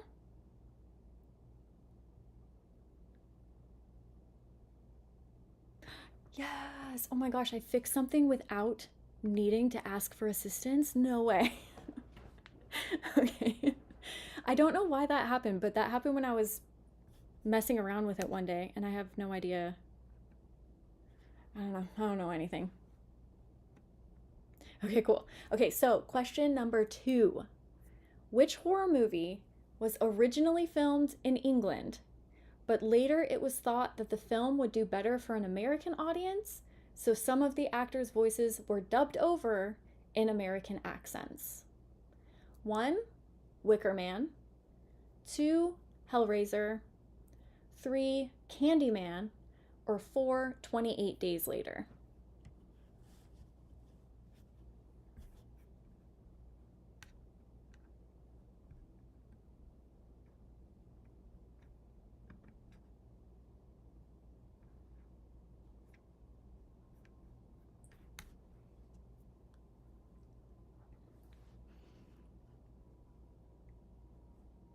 So, which horror movie was originally filmed in England, but later it was thought the film would do better for American audience, so the actors' voices were dubbed over in American accents? Which do you think? The Wicker Man, Hellraiser, Candyman, or 28 Days Later? Oh, this is very interesting. Wow. Um, Okay, well, to my knowledge, because I don't know anything about 28 Days Later, that was just one that I threw in there. But the answer is Hellraiser. Hellraiser was filmed in England. Clive Barker is from across the pond, and they filmed the movie. So Frank is an English actor, and they dubbed over his voice with an American accent. But I don't know if that is something that is true for 28 Days Later because you guys all agreed on that one. So I don't know if I'm missing something. I just didn't know. But yeah, isn't that interesting about Hellraiser? And that's why yeah. So I don't know. I don't know. Maybe you guys are onto something too. But that's why they may have. And that's so funny if that is true because I just randomly picked 28 Days Later of all the horror movies. I just threw that one in here.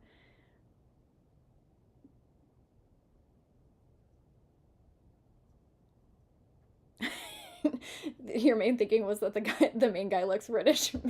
Yeah, I actually don't even know. I think I watched that movie one time 100 years ago, but I don't even really remember it. I know, isn't that so interesting? And it totally makes sense. And if you do watch the movie, it's, yeah, it's definitely filmed in England. Like it is definitely not in America. Let me I'm gonna close my blinds really quick because it's getting dark and my neighbors can see straight into my home. And they're gonna think I'm just talking to myself, which I guess I am.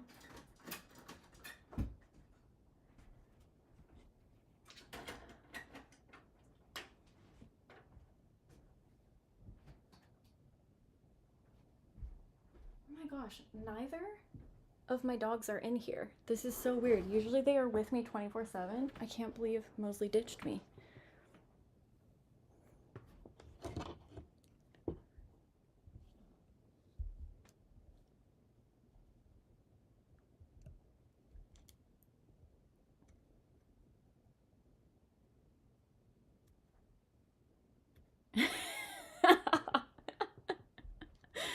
Oh, that's so funny. That actor, I think, was an American actor. Which now that I'm thinking about it, like, how does that? Oh, my thing came undone. Oh no, Della, help me. Jeez.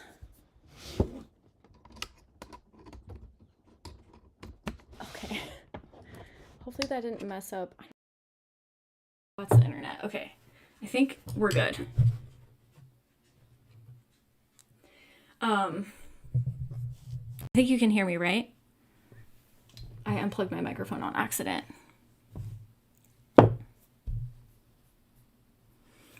But yeah, so I think that actor, the one who said Jesus wept, the dad, I think he is American. Because I don't think they dubbed over him, but they dubbed over Frank, but they're supposed to be brothers, but then one was English and one was American? Like, how is. I don't know.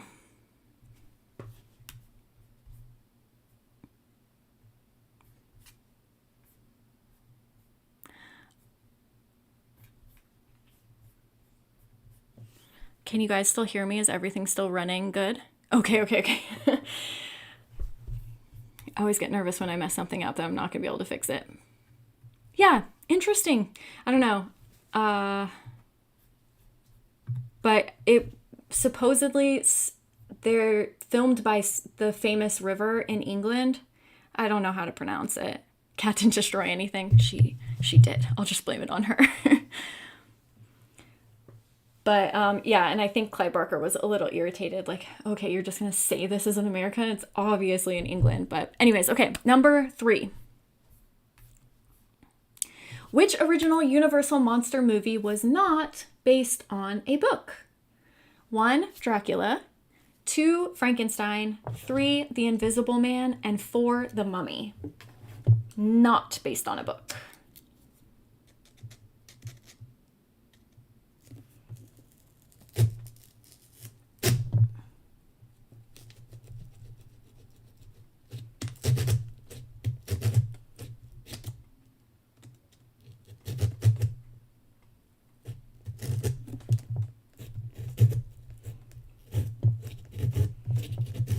Oh, this is so fun.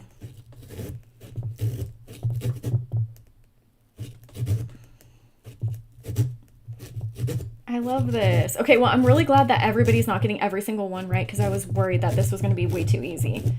So I'm glad that it's a little bit of a challenge.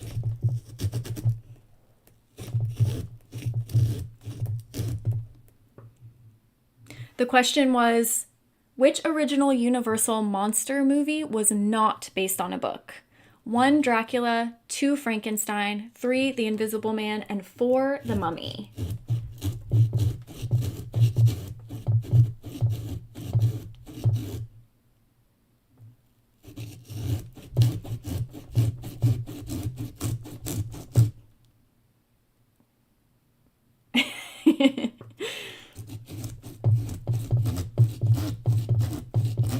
Sorry if this is really annoying, but it's the only way I can cut into this cat. And this is not a very stable desk.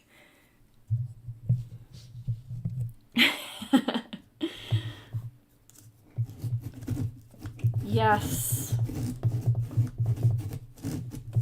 The answer is The Mummy. It was actually based on, well, I don't know, from what I Googled, supposedly a true story of a mummy's tomb being excavated or whatever, not a mummy rising from it. But yeah, it was the mummy. So Dracula, Bram Stoker, Frankenstein, Mary Shelley. The Invisible Man was H.G. Wells. And the mummy was the only one. And you're right, Creature from the Black Lagoon was not based on, to my understanding, a book either. I think it was just the movie.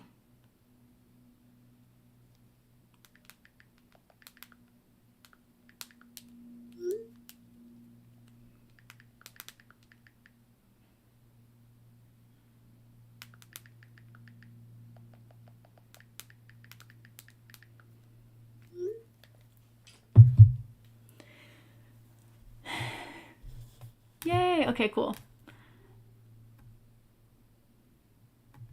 Oh, I'm glad. I'm having fun. I had so much fun making this last night, and then my husband was making dinner. I'm like, will you come take my horror quiz? And he actually got a lot right. I'm like, wow, you actually listen to me when I talk. And I talk about books and horror a lot. But he did pretty good.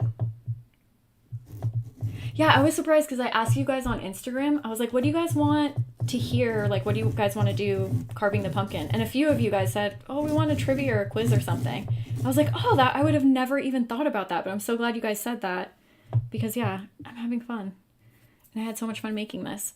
Okay, this next one. What year was The House of the Devil or The Haunted Castle the first ever horror movie? It's attributed to be the first ever horror movie made.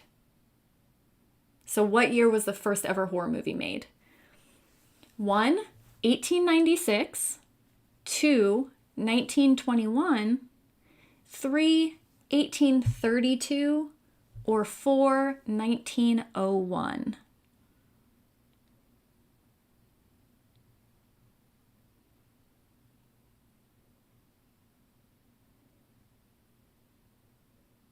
Oh, I'm glad that you could catch the stream too. This is only my second one ever, so we're all learning. Yeah, this one's hard. Like how would you know that? I've watched this movie and I wouldn't have known if somebody just asked me this, you know? This is going to be a difficult one. The first ever horror movie. And you know what? We should watch this maybe on Patreon or something cuz well, I guess it's an old movie, so maybe we could watch it on. I'm going to do a little bit of research because there are a few things that I want to show you, like the first horror movie ever made and a few other foundational horror films that I think would be maybe an interesting video. So maybe I'll do some research, make sure that they're all in the public domain and that I can use them all, which they're all old, so I think it would be fine. But copyright is so weird on YouTube. One time I did the video about The Ring and I used a 1-second clip of The Ring and they were like, oh, you used our movie, your money's mine. I'm like, guys, it's fair use. I'm allowed to do that, but they just don't care. So it sucks that you can't really use, you know, other stuff. But anyways, so the answer to this one is, drumroll please, 1896. 1896. Yeah, good job. Yep, 1896, an old movie. And it's cool. You can look it up on YouTube if you don't want to wait for the video, or you can wait for the video and I'll show it to you one day.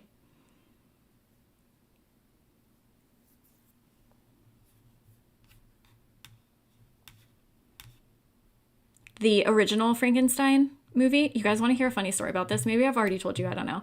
But my husband, like I said, not a fan of reading. He does not like black and white films. He does not like foreign films. He will not watch those with me. But one night I really wanted to watch Frankenstein. So I'm like, please just watch Frankenstein with me. Or maybe, no, you know what? I think it was reverse. I think I didn't want him to watch it with me. And he said, no, I'll stay up for it. I think that's what it was. And I'm like, you're going to fall asleep. He said, no, I'm not. So we watched the movie. I look over, he's asleep, of course. The movie ends, and he just, with his chest, says, why didn't they even show Frankenstein in the movie? I was like, you fell asleep before they even showed the monster? He just can't do it, which I understand. You know, it's not for everyone, but I just thought it was so funny. He didn't even stay awake to see the monster.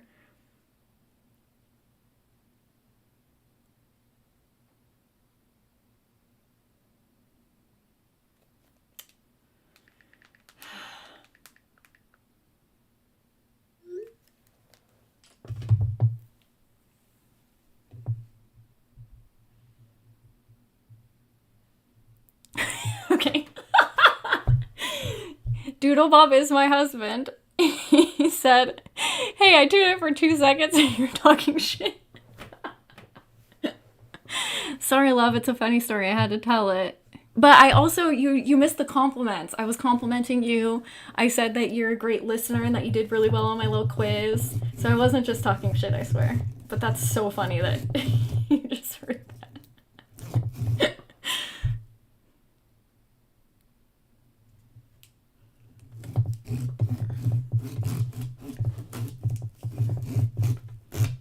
This is the longest pumpkin carving ever. No, I swear, I really was complimenting you.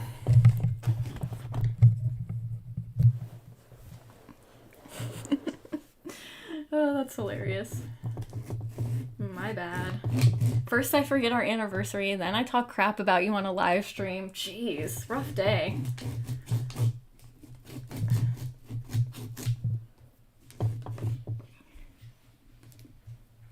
That's what my friend said too, that the second one was better than the first smile.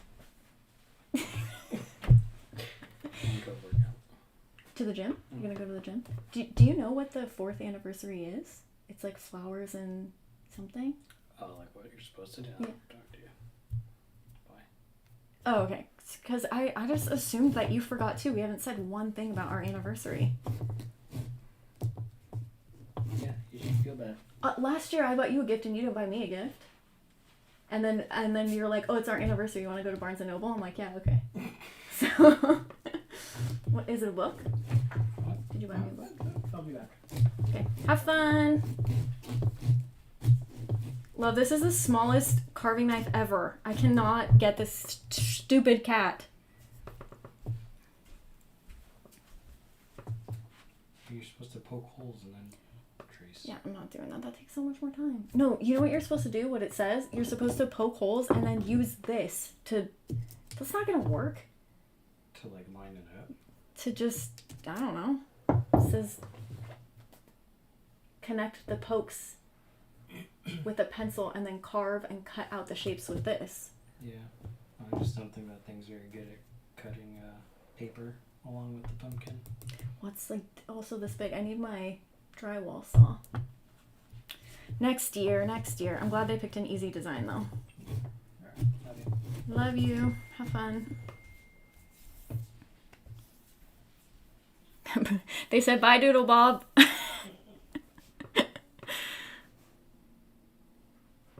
Yeah, I liked the first smile a lot. But my friend didn't. I don't think he really liked the first one, but he really liked the second one, so I'm willing to see it. But there's so many horror movies that have come out that I haven't watched. It is so much work. I'm honestly just remembering right now how much work it is.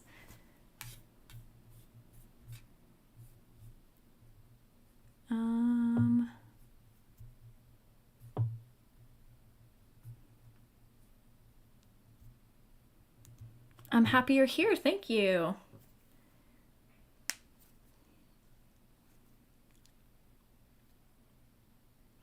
Yeah. I think with them, I think the people that connect with them on the grief aspect really enjoy them, and I think people that are just going to watch a fun horror movie might not like them as much. Okay, I've seen so many people talking about The Substance. I have not watched it. Yes, exactly. Totally agree with you. Completely agree with you. Like, if you connect with it on those levels, then you're like, oh, this is actually a pretty profound movie. But if you're just watching it for fun, then maybe you wouldn't like it as much. Oh, my hands is hurting. Okay, so...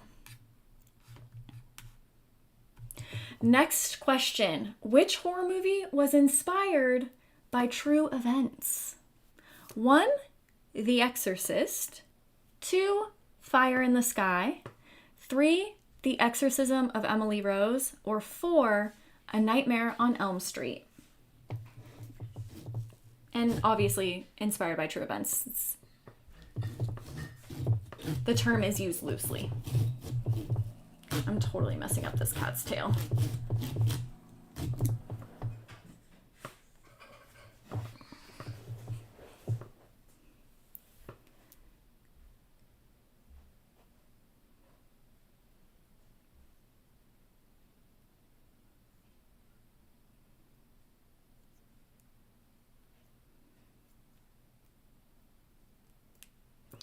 Which of these films was inspired by true events? The Exorcist, Fire in the Sky, The Exorcism of Emily Rose, or A Nightmare on Elm Street? What do you think?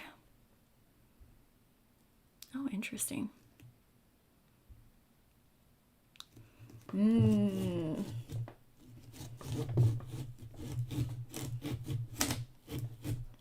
You guys, I am butchering this cat's tail. It is not even close.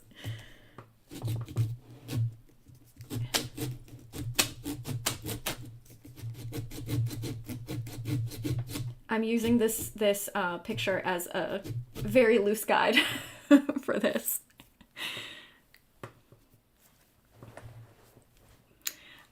Interesting. Okay, so Fire in the Sky is such a good movie. Like, it is a terrifying movie. I mean, I don't know if watching it as an adult, it would feel the same as when you were watching it when you were younger, but being told it's inspired by true events and then seeing that movie is scary. The answer is all of them. Yeah, all of them are inspired by true events. The Exorcist was supposedly inspired by a true possession that took place. Fire in the Sky was supposedly inspired by a true alien abduction. There's some questionable things that happen with that story, you know? So, but it was inspired by true events.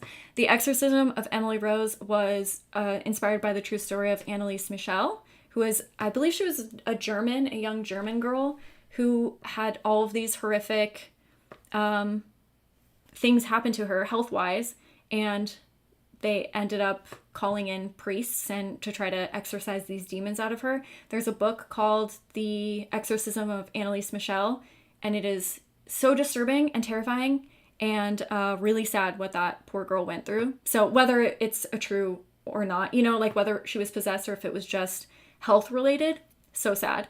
And then A Nightmare on Elm Street was actually inspired from newspaper clippings about refugees who had fled war and they were scared to fall asleep, and many of them unexpectedly and supposedly without cause died in their sleep.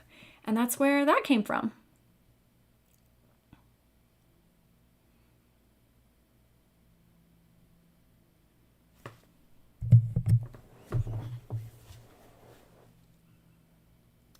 I don't know who Leslie Nielsen is, so I'm not sure.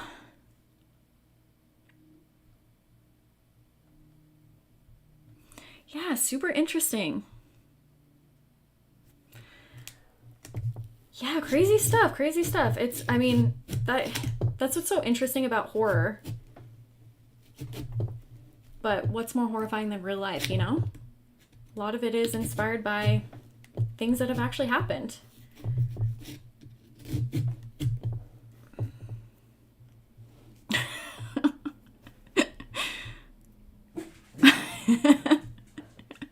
No, yeah, Nightmare Before Christmas definitely inspired true events that actually happened.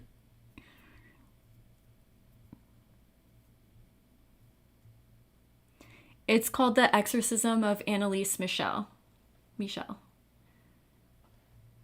And it's just a nonfiction book. This reporter went to Germany. She looked through all the court documents. She interviewed the priests.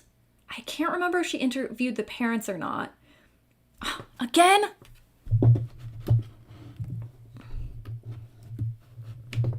Okay. Maybe it died. Hold on. Dang it, and my husband just left. No, it's still working over here. Okay, I think I fixed it again. I don't know why it keeps doing that. Weird. I'll have to do some Googling and figure out how to stop that from happening. But thank you for telling me. But anyways, yeah, so if you don't know that story, the parents and the priests were actually arrested and there was a court hearing about whether they were guilty or not, which I won't ruin the whole thing because it's all in the book. But the book is really interesting. The writer did a fantastic job going and interviewing people and telling the whole story.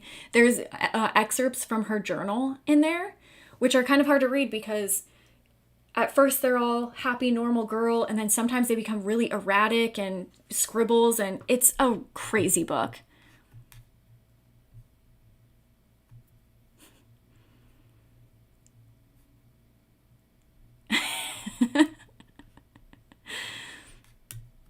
Yes, and yeah, so if anybody has to leave, this will be up on YouTube later, so you can always come back in later if you can't stay.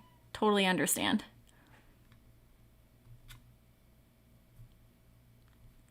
Yeah, I mean, yeah, it was definitely probably more well, I don't even know if it's all mental health. I do think that she had some physical issues too because her body did become rigid and she couldn't move and things like that. So, I think it was yeah, maybe a combination. I don't know. I don't know. I know Jack Skellington.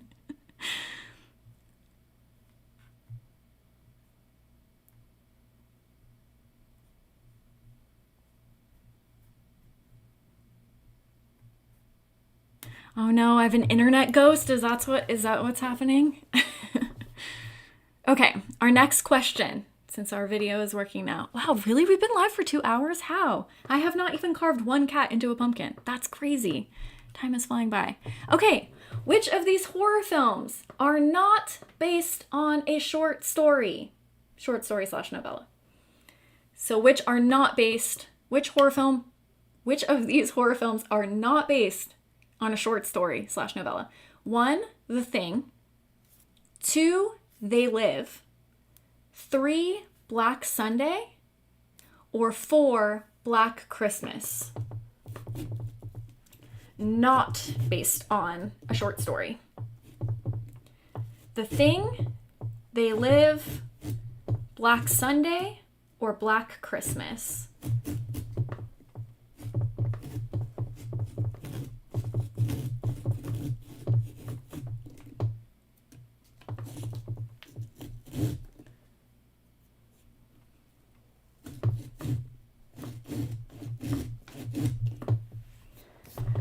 I'm just gonna check on my dogs because they're being really quiet and that is suspicious.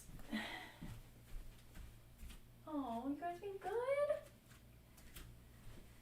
Okay, they're actually all sleeping together, both my dogs and my cat. Okay. Which one is not based on a short story? The Thing, They Live, Black Sunday, or Black Christmas? Dun dun dun. Which one do you think, Mosley? It's a good guess.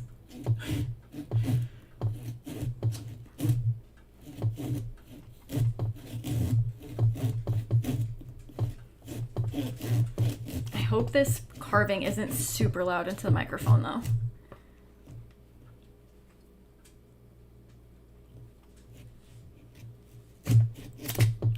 Oops.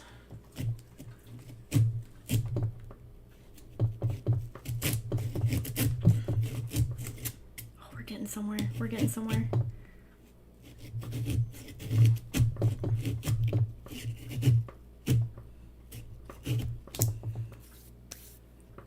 Okay, are you guys ready for the answer?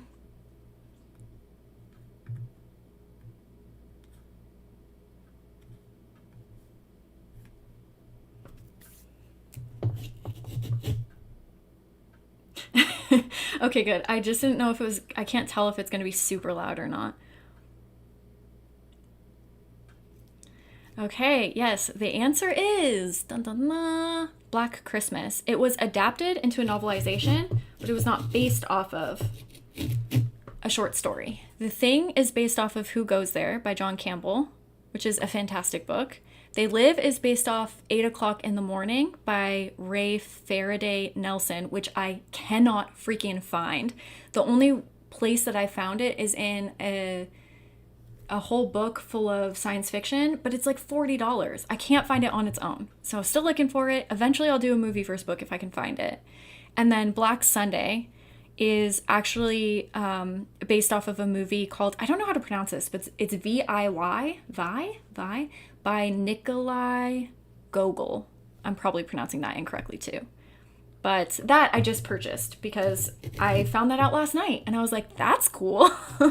Didn't know that that was based off of. I mean, Black Sunday isn't my favorite movie in the world, but it's so inspirational to a lot of modern day horror films and horror writers. So I'm very excited to read the short story that it's based off of and see what it's like. That's okay. Yeah, no, thanks for stopping by. I appreciate you coming by. You can come back anytime. Thank you very much.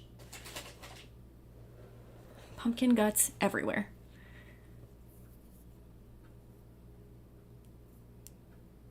Yeah, I think that when I ordered that Annalise Michelle book, that it was only available, I think, on book form. I don't think there was an ebook of it. It's kind of like, yeah, an obscure book, but I mean, worth reading if you get the chance. Oh, that's interesting. Smile also started as a short film. Talk to Me was an underrated horror movie last year. Yeah, I thought that was fun.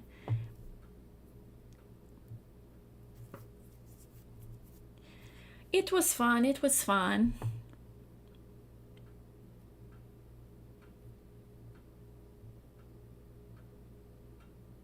Black Christmas is so good. I'm so excited for Christmas horror movies to watch on Discord. I cannot wait. I cannot wait. Wait, does that mean, wait, you mean the microphone is too loud? Is it too loud with the pumpkin noises? I can move it. Please tell me.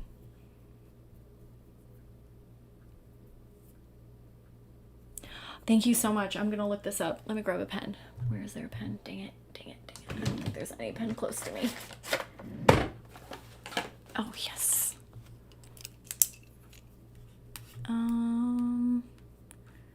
Where was that? Real future. I'm going to look that up on eBay. Thank you very much. I appreciate that so much. I spent last night trying to find it. I was trying to find it just for free online somewhere. I couldn't find it on Amazon. I couldn't find it anywhere. I did buy The Omen. I have it on Kindle, but I haven't read it yet. You have a talk to me hand and you refuse to touch it. I thought it was so funny because I'm assuming kangaroos to Australians is deer to us. Like sometimes if you're just driving around, deer will just go in front of your car. But you know that scene where the deer was in the middle of the street? It just cracked me up. And I know that that's like, it probably just is how it is out there. But it just made me laugh really hard.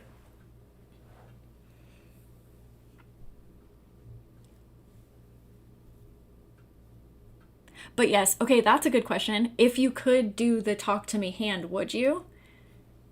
Because I told my husband, I'm like, I would grab it, but I wouldn't say I let you in or whatever. There's no way I would do that.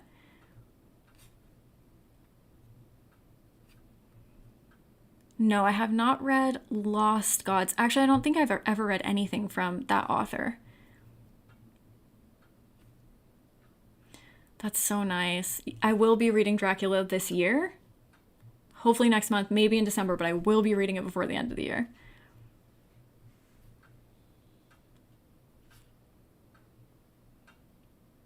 Oh, that is interesting. That's cool. I like when Skinamarink also started as a short film on YouTube that you can find on YouTube too. Okay, good. I just don't want to be hurting your ears. 1960s Black Sunday. The horror Black Sunday. The 60s, I think. Yeah, 60s. Is it Mario Bava? I think. Hold on, let me look it up.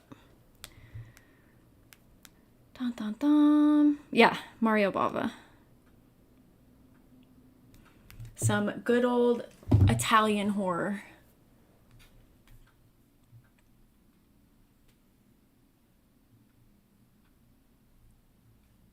Yeah, I think I would touch it just to see, because I'd be curious. But I would not say I let you in. No, no, no, no, no.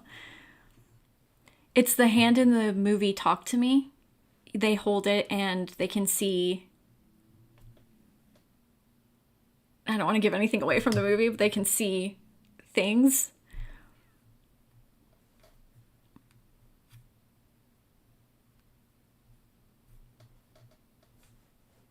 Yeah, Skinamarink was a weird one, huh?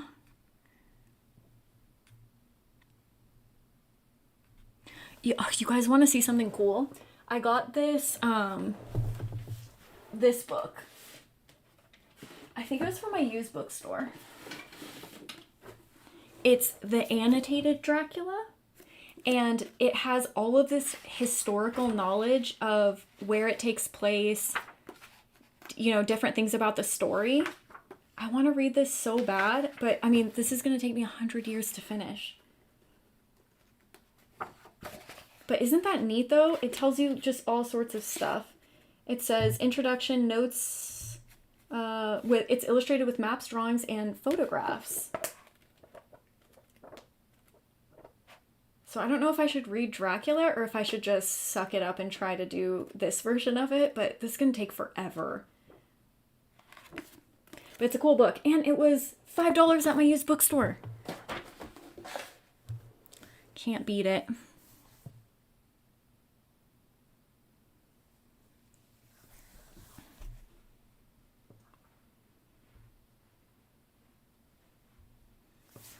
Yeah, I think it'd be cool to learn all the backstory behind it and everything, where it all took place and stuff. Oh gosh, what did I do? Oh no. Oh no. Can you guys still hear me? I don't know what I just did. Oh wait, maybe I just pushed this button. Okay, I think we're good.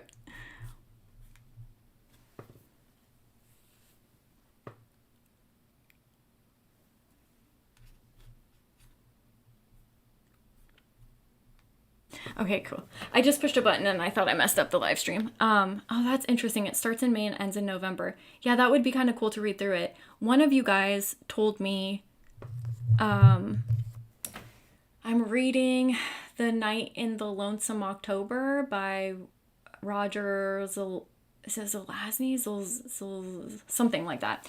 And one of you guys told me that I should read one chapter every day of October because that's how it's written, kind of like a journal format. And I'm doing that, and it's so fun.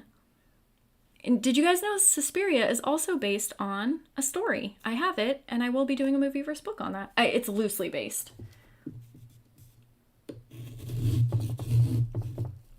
I got to get back into my movie verse books. It is a Richard Lehman book too, yes. They have, one of them is called The Night in the Lonesome October, and one is called A Night in the, something like that. Like there's a very small difference, but it's almost the same title.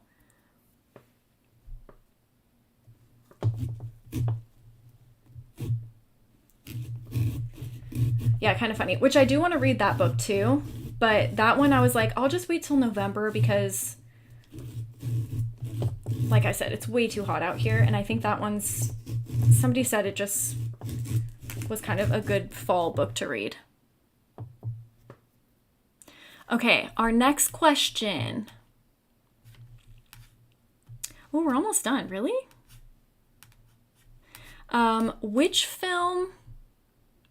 film was only written after the director learned that he was unable to make a screen adaptation to Something Wicked This Way Comes due to the rights being sold to an actor? So he only wrote and directed this film because he couldn't make Something Wicked This Way Comes. 1, Phantasm. 2, Tourist Trap. 3, Halloween. Or 4, Alice Sweet Alice.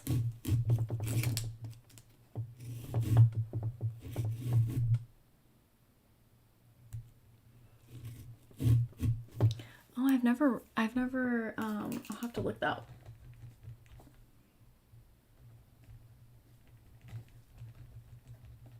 I'll have to look up that Italian horror film. I can't remember. I watched one a few years ago.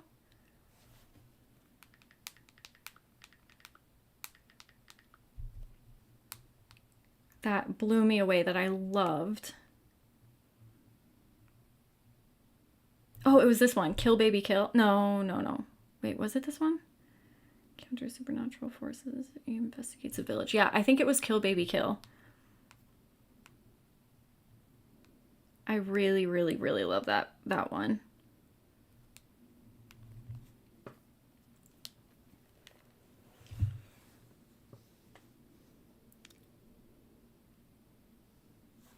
Okay, so one more time. Which film was only written after the director learned he was unable to make a screen adaptation to Something Wicked This Way Comes due to its rights being sold to a famous actor? 1. Phantasm. 2. Tourist Trap. 3. Halloween. Or 4. Alice, Sweet Alice.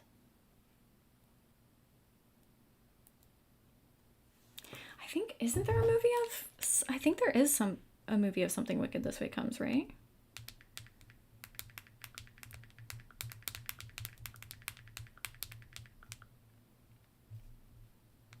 There is an 83 Something Wicked This Way Comes movie. I've not seen it, but it looks interesting. No idea.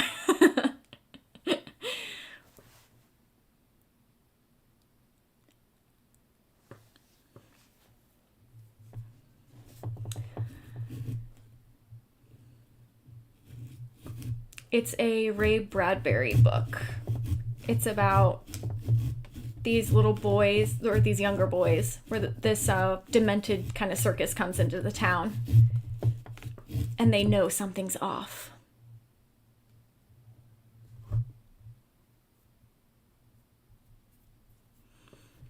Good night. Thank you for stopping by.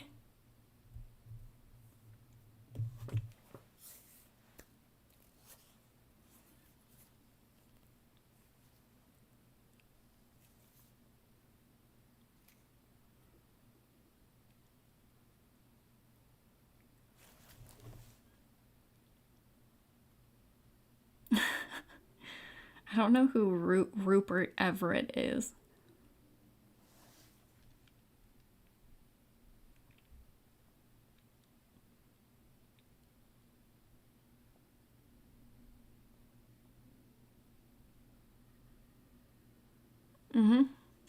Yeah, Bradbury has a lot of fun, like cool, cute Halloween type of spooky stuff too. I mean, a lot of it is science fiction-y based, but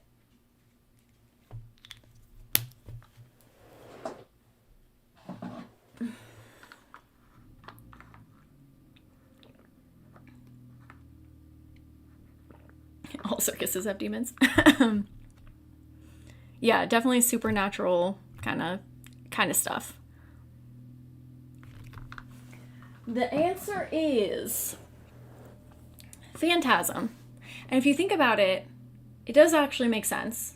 They're young boys that notice something weird going on in the town and they try to stop it. So it does, I don't know, I feel like it was loosely inspired by it, and then it kind of obviously goes in its own direction. But man, do I love Phantasm. It's just like a fever dream of a horror movie. It's so fun. But yeah, I thought that was interesting. So he really wanted to make that, Something Wicked This Way Comes, and then he couldn't. So he ended up renting a cabin up in Big Bear, which is probably like an hour, 2 hours outside of LA. It's like one of the only places that we ever go on vacation to because it's a quick drive from us. And he locked himself in a cabin and wrote Phantasm. And I think I read somewhere that it was based on a dream that he had of running through a hallway that was covered in marble with that orb following him and trying to, off him. But I thought that was interesting. What a different movie that would have been if he didn't make that, It's crazy. Yeah, The Tall Man. So such a good movie. Oh no. I got pumpkin guts everywhere.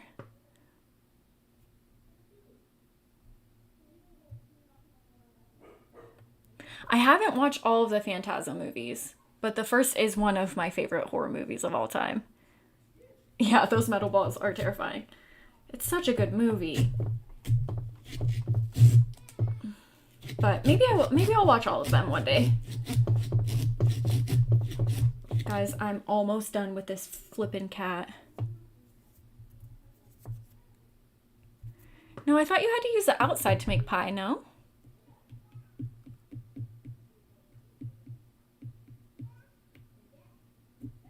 Or do you use the inside too?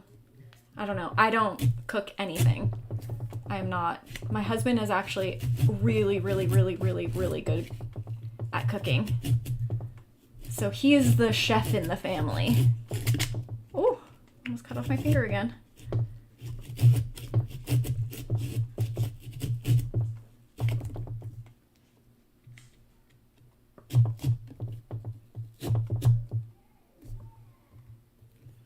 Oh, interesting. I didn't even know you could use the guts to make pumpkin pie. I thought it had to be the outside.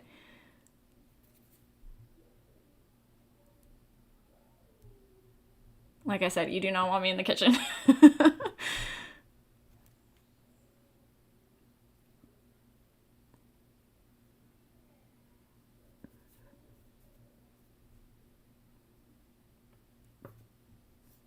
The Foundation series, is that Isaac Asimov?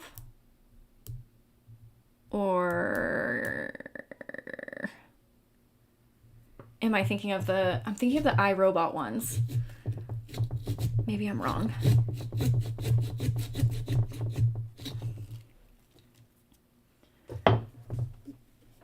Man, I thought I could do this without making a mess, but... Oh no, it won't come out. Gosh darn it.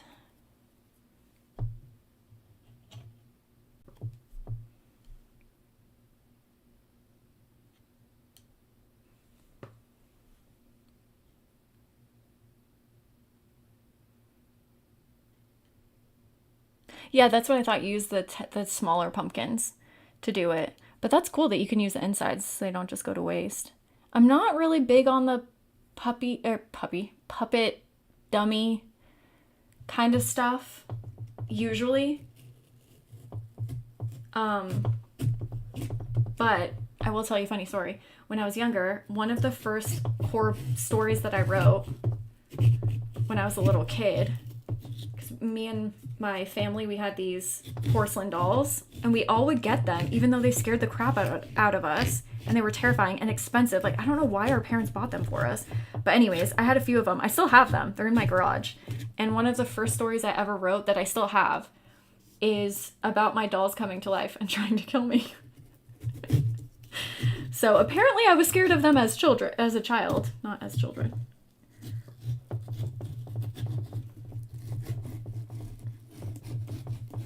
Okay, this cat is really getting on my nerves. Oops. Come on, bro.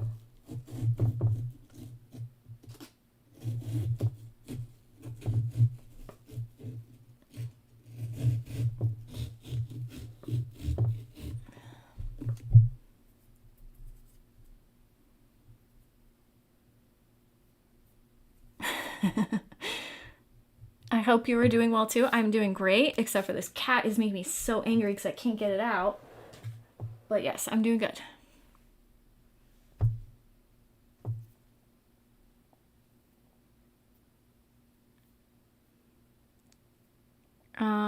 But I know I've seen the first Puppet Master. Have you guys seen the Trilogy of Terror? I think there's a doll segment in there.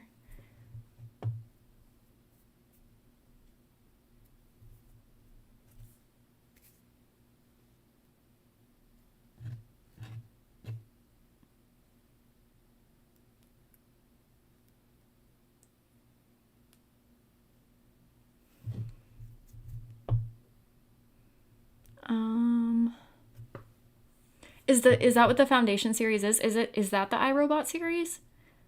Or is that something different? I don't remember.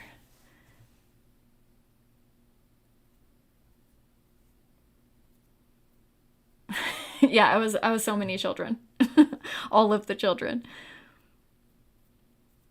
They're so creepy. Yeah, and I still have them and I don't want to ever get rid of them cuz one day I will read this story to you guys and I will show you the dolls and what they're based off of. I probably even used the names that I picked for the dolls and stuff, but it's a funny story.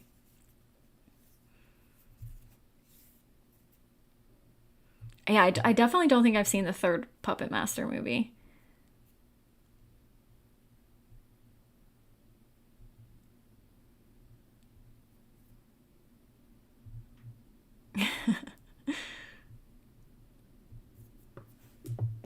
I showed you guys on Instagram. I wrote this book about 7 Up.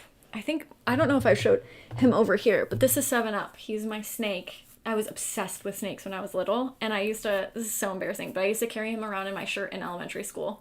I don't ask, okay? I was a weird kid. But, anyways, I loved snakes, and so I wrote these books about 7 Up's adventure, and he had a little sister named Dr. Pepper, and his parents were named, like, I don't know, Coke and Sprite or something. And I posted them on Instagram. I thought they were so funny. Yes! Success! Oh no, I ripped off her tail. Okay. I'm gonna have to do some serious cleaning after this. Oh man.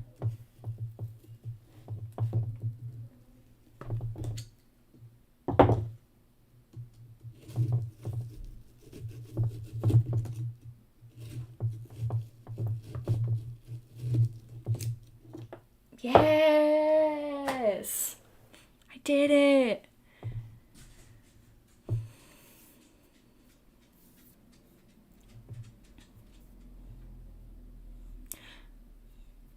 Isn't that...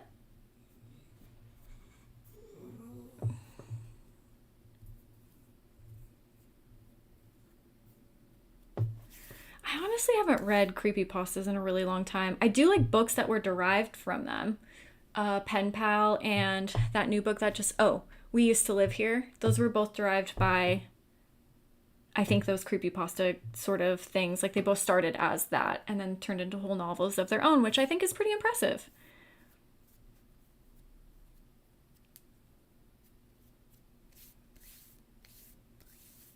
Isn't Thomas Ligotti... Doesn't he write like kind of disturbing stuff?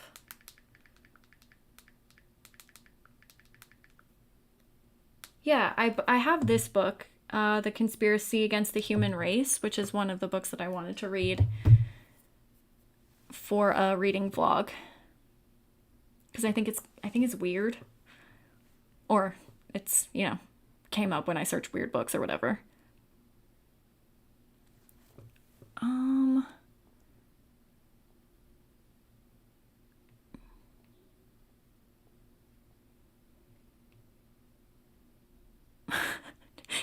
Wait, you were scared by Toy Story? That's so funny. I shouldn't laugh though. One time when I was younger, I thought my Barbies came to life and I screamed when my mom took one out. I thought they were real and she had to sit me in a room and be like, "Your Barbies aren't real. Relax." So, I understand.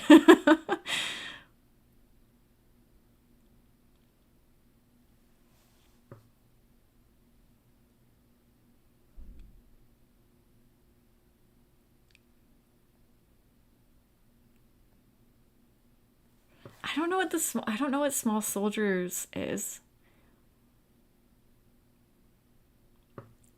Pen Pal was honestly one of those books that I could not put down. I could not put it down. And then I finished it and I'm like, what do I do now? What do I do with this information? It is a great book. I loved it. And just like creepy and well written and entertaining. I really, really like that book. Super impressed by that one. Okay, this cat is almost good to go, guys. I can't believe it only took me like, what, 3 hours to freaking carve this guy?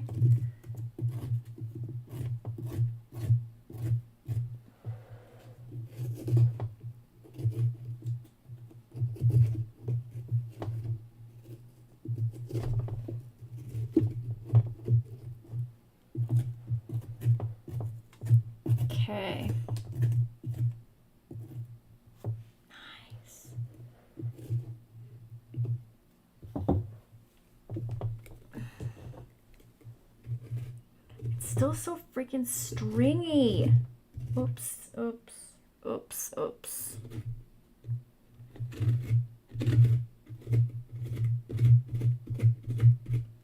Oh, I hate these kinds of pumpkins.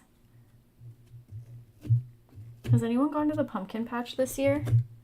There's one, I mean, it's pretty far away from my house. I think it's in like close to Camarillo or something.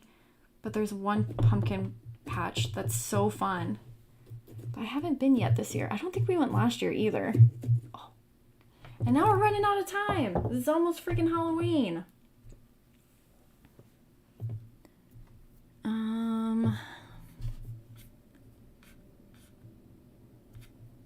I don't know. Oh my gosh, yes. The baby doll head. And yes, you're right. Okay, that is terrifying in Toy Story. I totally understand why. Yeah, that makes sense. It's so funny what we think about as kids, like the weird things that just get stuck in our head.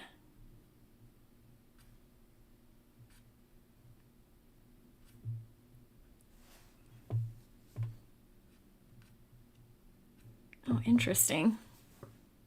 I do love some Lovecraft.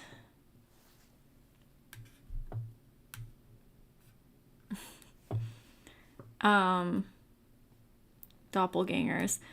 Mr. Murder is a book about doppelgangers. That's pretty fun. I wish I had a freaking gremlin. How cool would it be if those were real?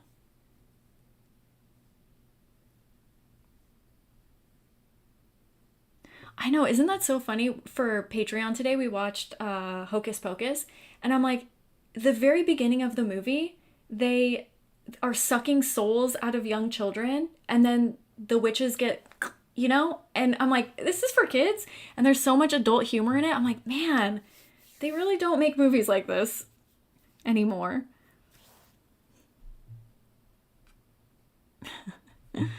Oh, you went to a pumpkin patch today?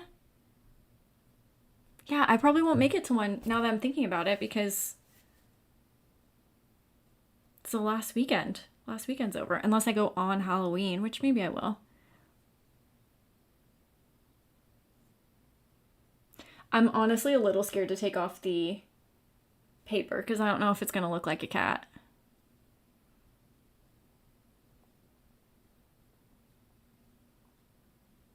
Yeah, I think at the one pumpkin patch that we usually go to, I think they have like a hayride, and then you can get off and you can pick sunflowers, and they have a bunch of fruit and stuff that you can pick.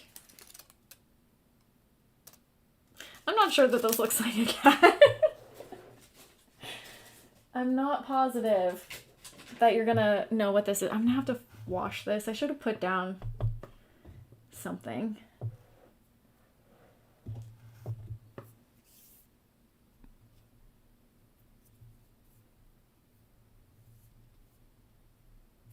Oh, okay. I have a few more questions. I think we did this one right. Which film was only... Yes, we did that one. Okay, this next one. Which horror movie inspired Michael Jackson's music video Thriller? The Fog, Night of the Living Dead, The Evil Dead, or An American Werewolf in London? Which movie inspired Michael Jackson's music video Thriller? I'm gonna get a paper towel. I'll be right back.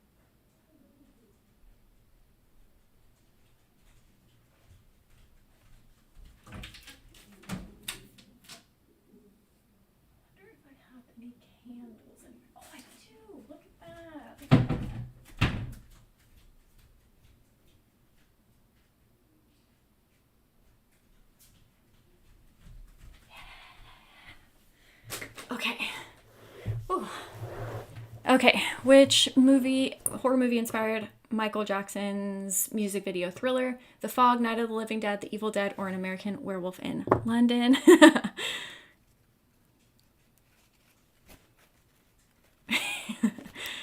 Yeah, this one I was trying to be tricky because I was like, well, there's zombies in it too. Maybe they'll think that one. Yeah, I think he does. I honestly did forget that he turned into a werewolf, but I wanted to include this one because I found something interesting. So I found it interesting. I don't know if you will, but I wanted to read it to you. So, when they were making the answer is An American Werewolf in London. So, when they were making the movie, they asked a few. Yeah, it was this one. Wait, was it this one? They asked a few.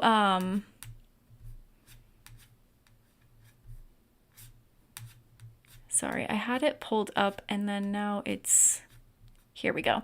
Okay, so they had a few requests to use different singers' songs in the movie, and some of them turned it down for religious reasons. One of them being Bob Dylan. So they wouldn't let him use one of their songs. So this says that Michael Jackson called Landis personally to tell him how much he loved An American Werewolf in London and asked to work with Rick Baker, who had recently won an Oscar for the movie. The end result was the music video Thriller, which almost didn't see the light of day because the singer, Michael Jackson, had a last-minute Bob Dylan-style religious objection to the content, which is why the video aired with a disclaimer from the King of Pop assuring his fans that he did not endorse the occult. And I thought that was so interesting because I always remember reading that, but I thought that was just like part of the creepy video. Like, I didn't know it was actually Michael Jackson being like, oh, I don't actually believe in the occult or anything. I don't know. I thought that was really interesting. So I wanted to share it with you. But yeah, that's what it was inspired by. Okay, let me clean up for a second and then I'll show you. I'll reveal to you my... It doesn't look like a cat. It doesn't look like a cat at all. It was probably the easiest one and it does not look like a cat. Oh. It's so funny because I feel like I do better with the more intricate designs. Maybe I just don't have the right tools.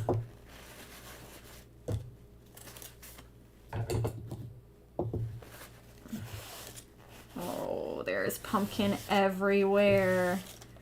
This was a terrible idea. Oh no. I've just smushed it into everything. Okay. Well. All right.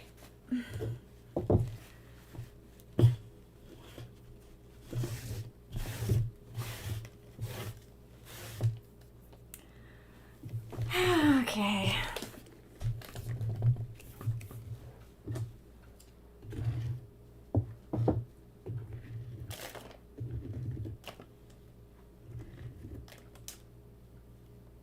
All right. The big reveal that you guys have all been waiting for.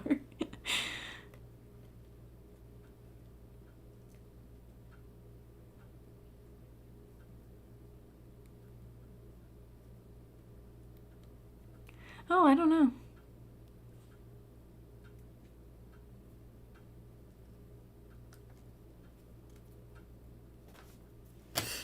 Yeah, that's what at least that's what the website that I was reading off of said.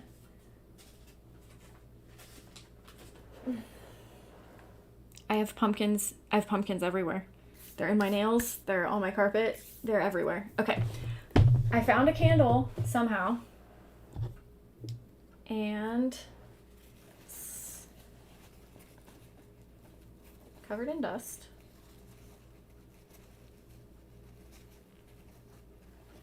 Let's light this.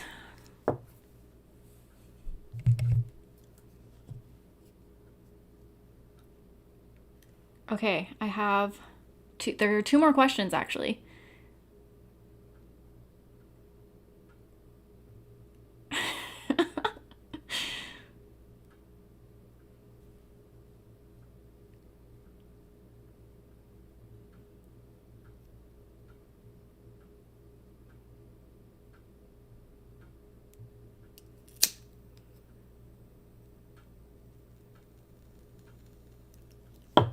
Okay. Oh. Nice, nice. Here's the big reveal, guys. Dun dun dun. Let me see if you can see it.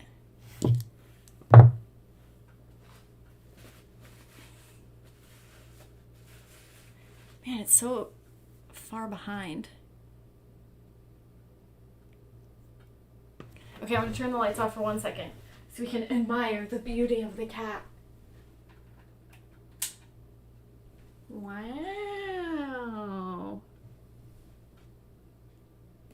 Cool. Neat.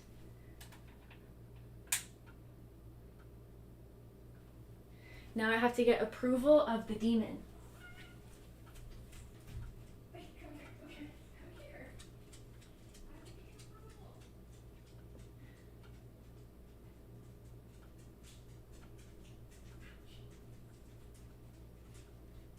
Okay. Morella, what do you think? Does it look like a cat? Oh, she didn't even look at it. How rude. Oh my gosh, there's pumpkin everywhere. Okay. The person that said I should have done this outside, you may have been onto something. All right. Whew, I just had a chase my cat down. Oh, now it smells like burnt pumpkins.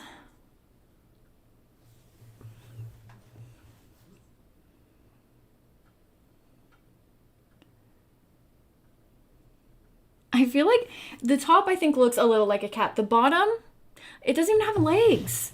I mean, that was the design, but still, I feel like the bottom makes it feel a little bit off. You know, is what it is. It only took 3 hours to do, so.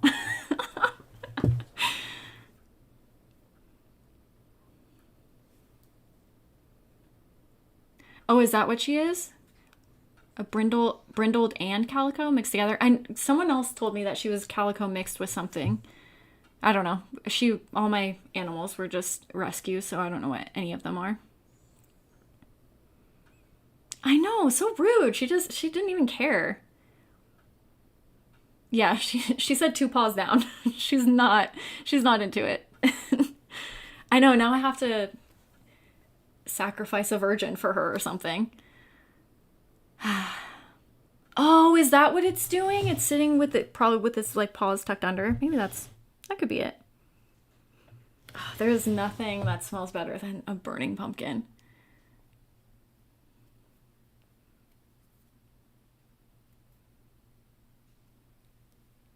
Yeah, she is a really, really, really pretty cat. She's just evil. Okay. Next, which horror movie used real corpses? 1, Poltergeist. 2, the 74 Texas Chainsaw Massacre. 3, the 78 Dawn of the Dead. Or 4, Apocalypse Now. Which I didn't think was a horror movie, but when I searched it, it did say that it did come up with the genre as horror, which I didn't realize, but I guess it is considered a horror movie. Yeah. Sounds like you guys all know about the poltergeist in the pool.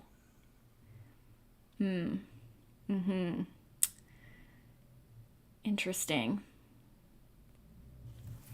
So, which horror movie? Apocalypse Now is a fucking crazy movie. It's wild. Yeah, and I don't remember it being like a horror movie, but because isn't it just like an anti-war film? I don't know. It's been a long time since I've seen it, but when I searched it last night, I was like, oh, I guess it is labeled as horror.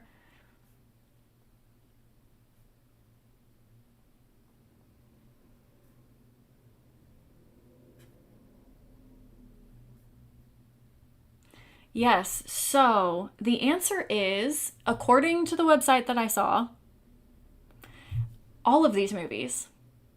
It said that all of these movies used corpses. I do know that Poltergeist is probably the most famous because they accidentally used a real corpse, like they didn't realize. But yeah, your comment, you're so right. The skeletons, the real skeletons, were cheaper than. The skeletons were real because they were cheaper to buy donated for science skeletons than to make fake ones. So yeah, that's what it says. And I know Apocalypse Now, I think they use real animals and stuff. That's like a whole nother thing. But yeah, from the website that I saw, it said that all of these used, yeah, real corpses, which is actually terrifying if you think about it. My husband works at he does finance, but he works for a prop house.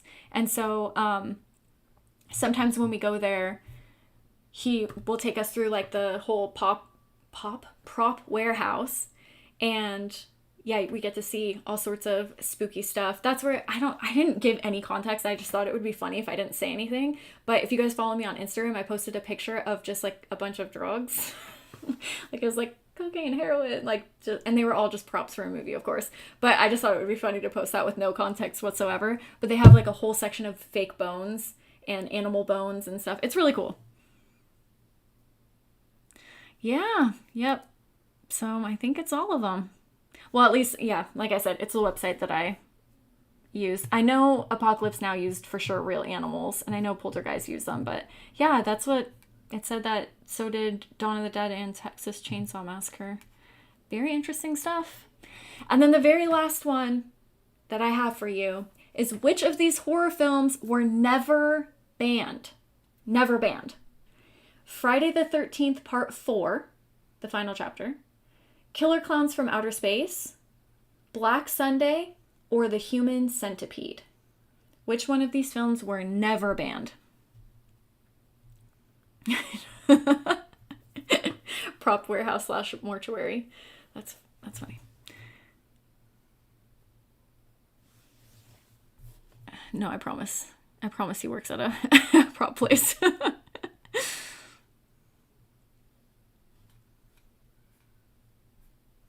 Yeah, so which horror film was never banned? Friday the 13th, Part 4, Killer Clowns from Outer Space, Black Sunday, and The Human Centipede.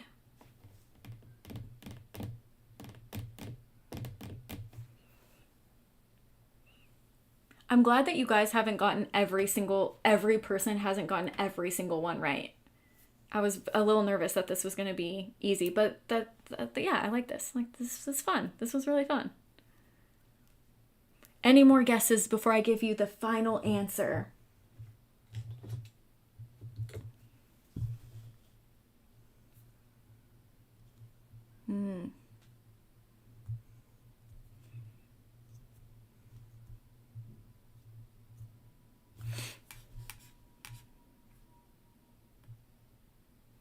Okay, we got guesses. Yeah, Friday the 13th, Killer Clowns. Probably one of those two. The answer is, dun dun dun. This is what I was hoping. I was hoping people would pick Friday the 13th, because why would that be banned? But it's actually Killer Clowns from Outer Space. That is the only one of these films that wasn't banned, and probably because it's a smaller film, you know? It was a pretty a niche little cult classic for a long time. I think recently it's gained a lot of popularity, but it wasn't as big as obviously some of the others. Yeah. Yeah, and I guess it's definitely less mild than these. But yes, Friday the 13th Part 4 was banned in Australia, Sweden, and West Germany. Black Sunday was banned in the UK until 1968, which is pretty crazy. And then The Human Centipede was banned for a short time in Australia and then longer in the Philippines, Germany, and Ireland.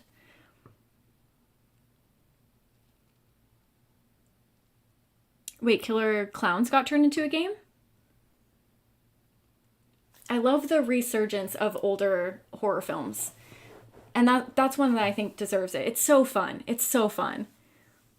I wasn't the biggest fan of Human Centipede. Like, it's just, it's a gross concept, you know? Oh, hold on, my camera just died.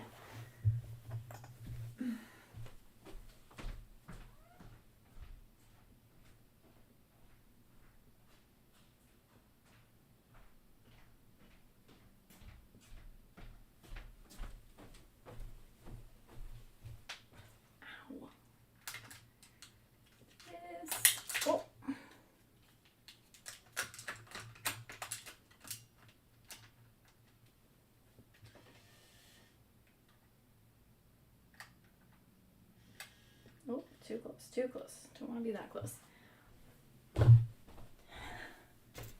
I don't know how people do all of this stuff so seamlessly. Live stream or, you know, I run into so many technical issues.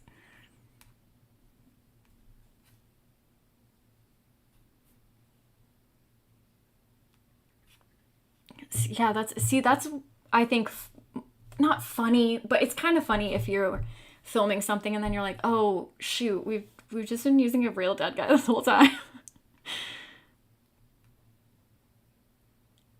Oh, a video game. I was thinking board game. Yeah, I got ghosts in my internet, I have ghosts in my battery. What is going on? Oh, did I not give the Oh, Killer Clowns from Outer Space was the only film that has not been banned.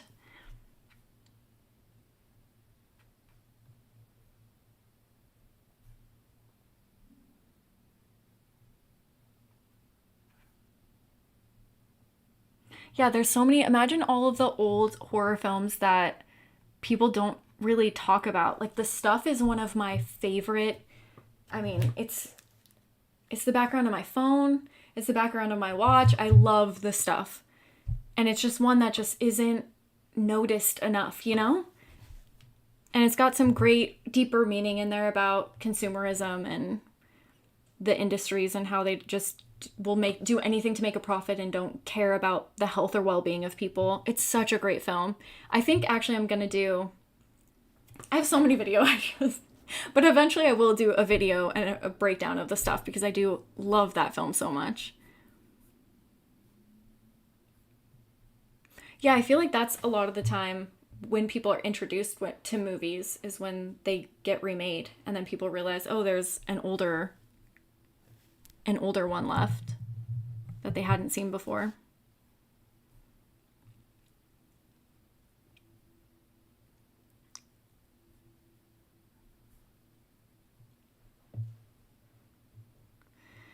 Is Dead Meat a podcast? I'm assuming.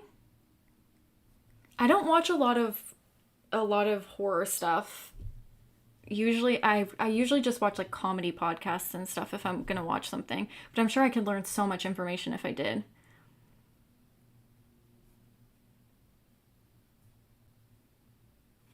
Oh, it's a YouTube channel. Oh, okay. I will have to look that up. Dead Meat. Let me see. There's probably so many amazing horror channels that I've never seen before. Oh, cool. Okay, cool. Oh, okay. So they analyze horror movies, it looks like. Cool. I'll have to look into that.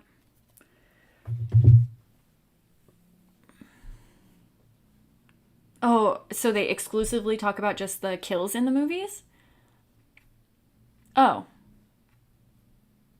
yeah, that's so fun. I'll have to look into that.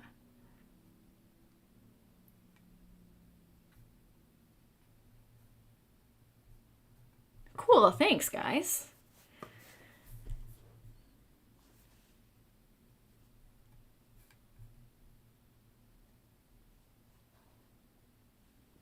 Oh, that's so cool.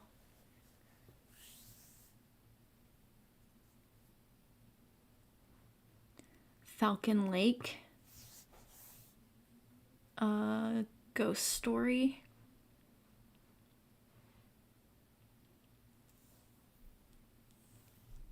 Yes, we did. We talked a little about Talk to Me earlier. And the consensus was most people seem to really like it. The movie Society. I think I know which one you're talking about.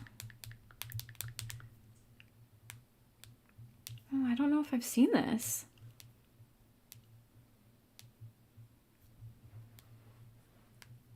Yeah, I don't think I've seen this one.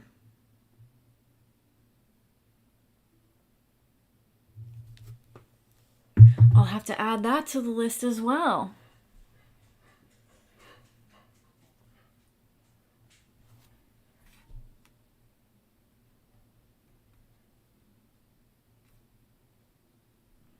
That's cool. Honestly, I've never seen any of the Terrifying movies. None of them. But I do love body horror.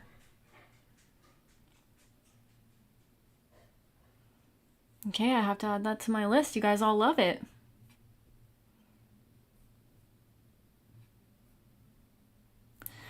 Interesting. There's probably so many great movies that I haven't seen. I have to find a way of balancing books and watching movies, but it's hard because books take so much longer, you know? I have to read a lot a day because I'm a pretty slow reader. I've heard so many great things about the Terrifier movies. Are they just really bloody? Is that why people like them? Yeah, okay, the goriest scene. Yes, I have read Reanimator. I did a movie verse book a long time ago, but maybe I'll do, because I think I did movie verse books where there were like 5 movies in one video. But maybe I'll do another movie verse book of Reanimator. I'm definitely going to do The Thing in winter.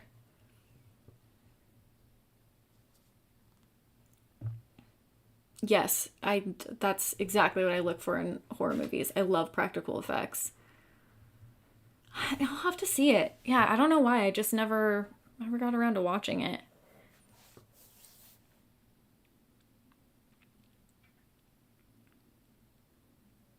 I haven't seen that movie either. Tetsuo? I haven't seen that. Oh yeah, I didn't know that the clown didn't talk either in the Terrifier movies.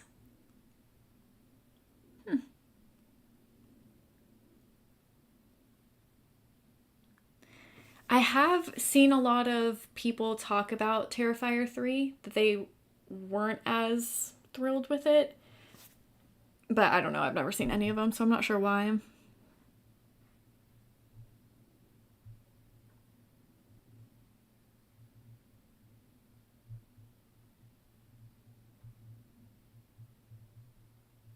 Hmm.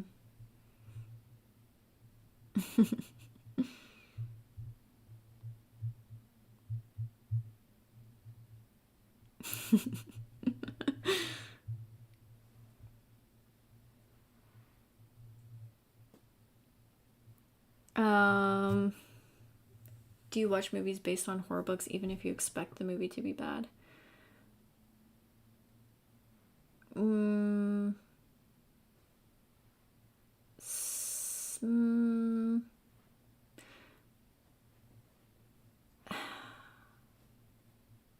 that's a good question. A lot of the time, I'll watch the movies if because I'm like, oh, I'll just do a movie versus book on it. I had a feeling that, for example, the Cabin at the End of the World movie was not going to be good, and it was not. It was not good. So, yeah, sometimes, but usually just for videos and stuff, because I knew I wanted to make a video about that.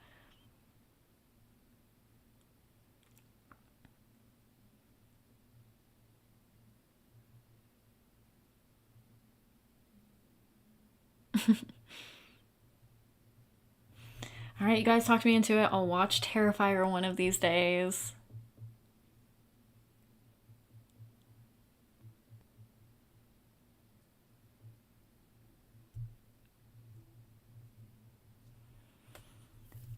I don't know what Hollow's Eve is. I thought that was a book, no? Or is it both? Hollow's Eve. Okay, I'm an idiot.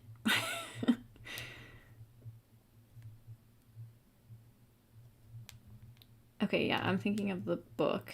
But oh, wait. Oh. Okay, so it doesn't have anything to do with the book. It's just another kind of creepy clown movie. Interesting.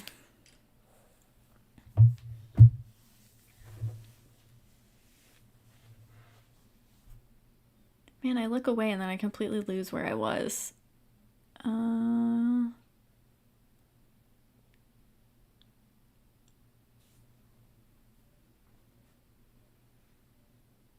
oh, okay. So with the ruins, it's different because the writer, I think he was involved in writing the script and he wrote the characters differently. So, and like the deaths occur differently. So you can kind of almost view them as two separate entities in a way. I personally prefer the book, but I still think that the movie is worth watching. And it's just kind of cool to see the differences that were done. And I think they were done so that you could just fully enjoy both. The ending's also different. So I think it's worth watching for that alone.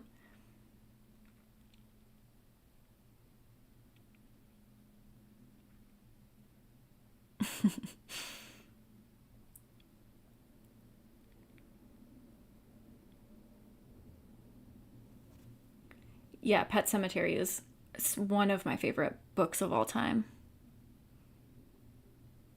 Oh, okay, so it still is the clown. It's his story still. See, I didn't even know that. I don't know any of these things. Yes, yes, finally, after 3 hours, I carved a semi looking cat.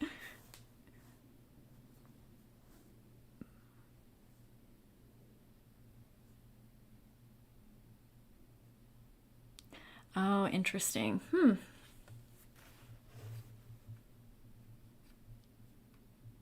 Oh, that's so weird.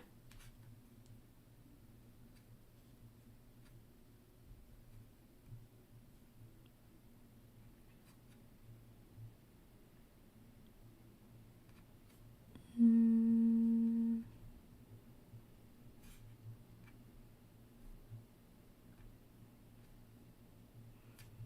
I love those movies that are made just from the director or writer's love for horror and then it blows up and becomes a cult classic.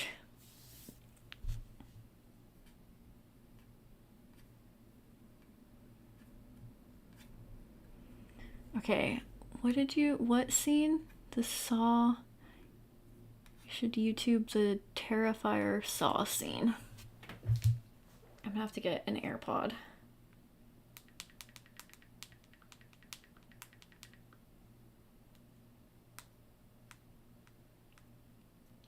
Oh, I'm not on YouTube.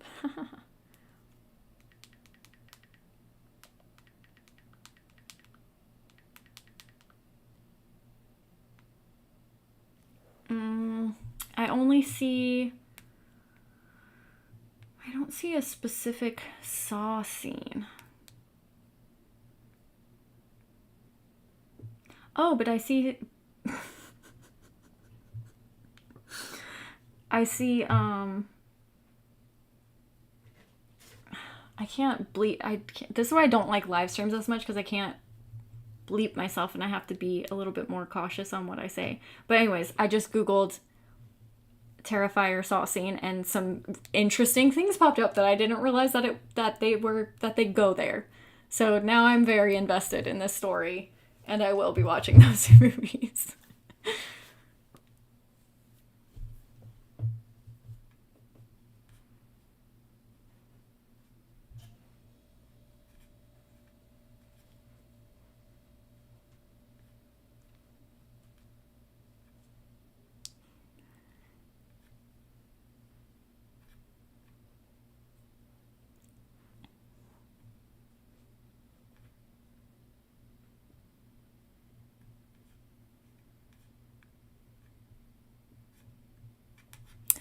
I wasn't the biggest fan of Evil Dead Rises. I know. Controversial statement. This is how I feel about this one. The 2013 Evil Dead, I know if I say remake, people will lose their mind, but the, that Evil Dead, what is one of my favorite movies. The practical effects, fantastic. It was such a good, I think, homage to the original Evil Deads, but it really did go in its own separate way. And there are some just original, amazing, fantastic scenes. The woman's walking around while it's raining blood for like 10 minutes. It's such a great film. But with Evil Dead Rises, it felt to me like it was a movie that had scenes of other movies put together. You know, like you could watch it and be like, that seems like it was inspired from The Thing. That seems like it was inspired from The Shining. That seems like it was inspired from, you know? And that's how it felt to me. It didn't feel as original as I would have liked. And I know it's in a series and stuff. There was a few cool scenes, but it wasn't my favorite movie.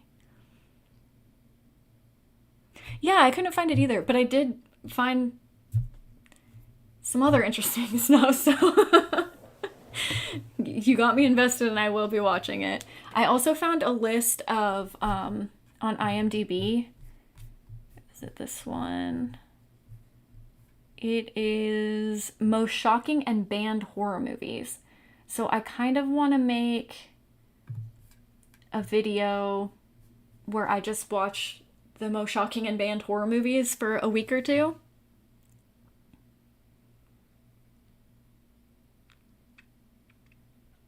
Thanks for stopping by.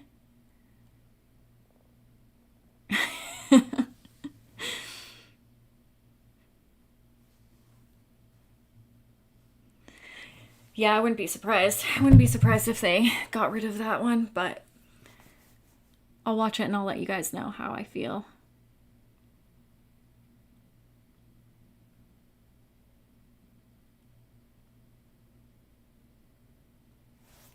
Yeah, YouTube gets real weird with certain words and phrases. They're very specific about things. That's for sure. I feel like I've kind of slid under the radar for a while because, for example, if you put anything related to serial killers, it's like even if you're talking about a documentary with serial killers in it, automatically you have some, it's like you don't get full monetization on the video, at least in my experience. But I think I kind of slipped under the radar a little bit because extreme horror isn't, I don't know. I just don't know that it's something that there are tons of videos on, and I'm a tiny channel, and so I've been lucky so far, but I do worry that the day will come that I'll get some stuff taken down, because I know that my videos aren't exactly PG.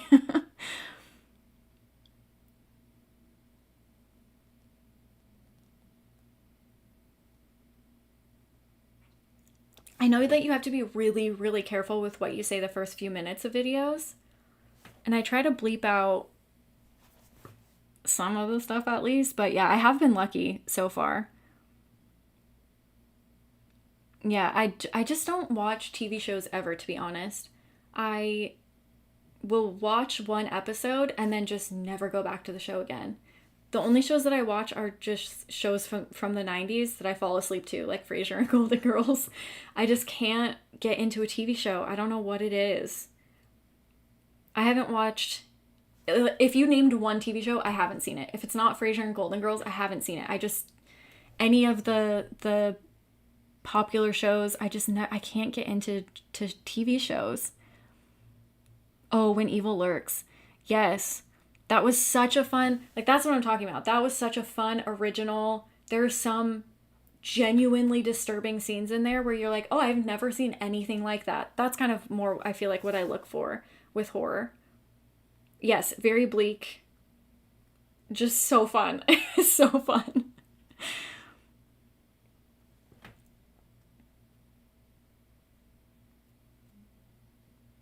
Yeah, I just, I'll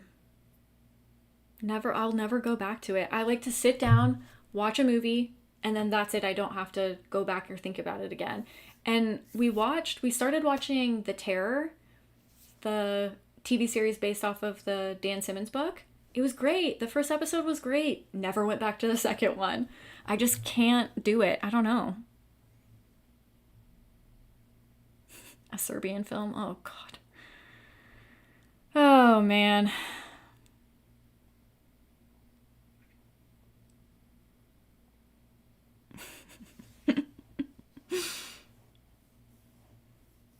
Cannibal Holocaust. Is that the one that... Is that the one where they got they had to go to court because people thought that it was real. Was that Cannibal Holocaust?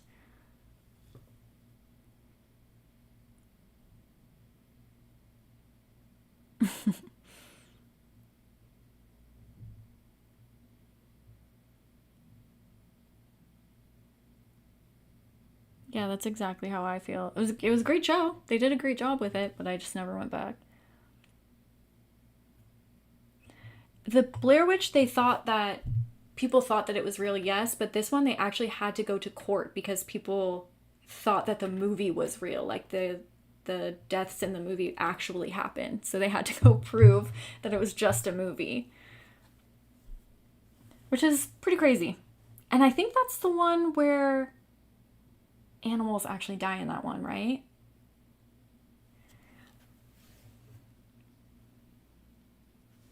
Yeah, that's how I feel too. If there's just a few episodes, like I was able to get through some of those Hill House series because they're just a few episodes long and you could finish them in a weekend.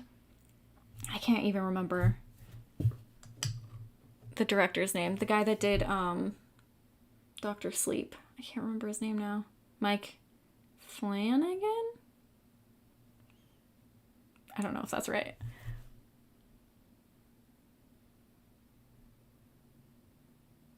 Yeah, that's hard to watch. The animals didn't particularly love that. I think same with Apocalypse Now. I think the cow scene was real.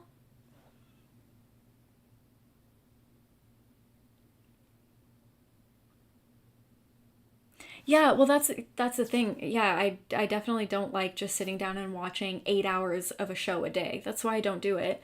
But if it's small enough where I know I can get through it in a weekend or two, I can try. Mike Flanagan. What did I say? What did I call him?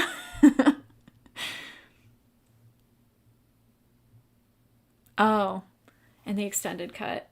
Interesting. That must have been the one that I saw. Cuz that was disturbing. I'll tell you that much. Oh,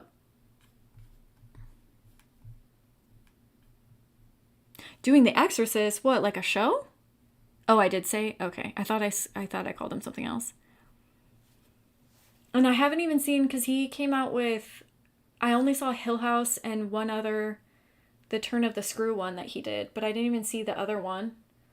And I like his shows. I like him. I think he's a wonderful director and I just yeah, I don't know. I don't know what it is, but getting me to sit down and watch something for hours, it's just not going to happen. I like the idea of TV shows, but I just won't go back to them. Thank you for stopping by. Midnight Mass, that's the one I didn't see. Yeah, that's one I didn't watch. And I probably would have really enjoyed it because I like everything he did before. I really liked Doctor Sleep. I thought it was such a great movie. It was such a good, felt like a love letter to Stephen King, you know? Like giving him what he never got with his Shining series. So I felt like it was actually very well done. And that's what kind of made me a fan of his. And then, yeah, I watched his other shows. Oh, a new Exorcist film.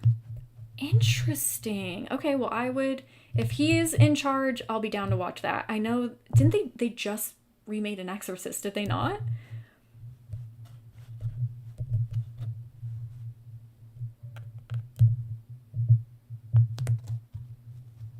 Like, didn't a new Exorcist movie just come out this year or last year? And didn't it do terribly?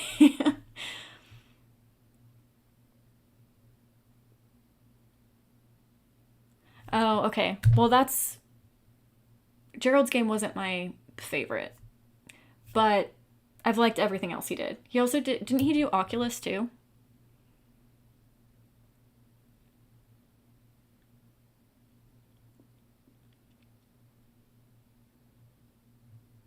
Oh, really? I thought it was Midnight Mass. I thought it was more horror for some reason. Or I assumed that it was. Midnight Mass. He's a good director. He does some cool stuff. Oh, this was way different than I thought it would be. Oh, I didn't know it was about a priest at all. I had a different idea of what that was going to be about.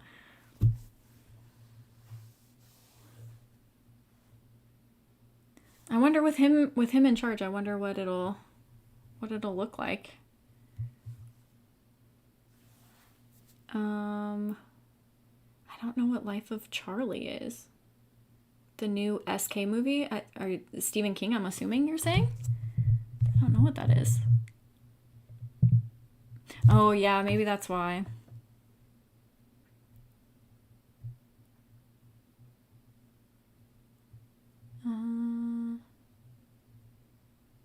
Oh, yeah, no, now that I looked it up, I'm like, oh, I can see why it would be less horror, but in my head it was something different. Yeah, that makes sense.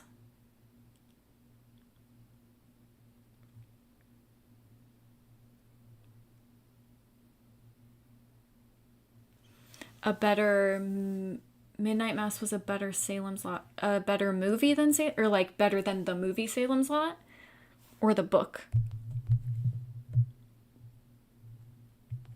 I didn't even know another.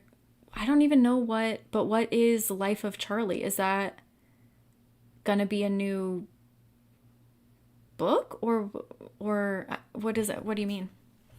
Please explain. I don't know.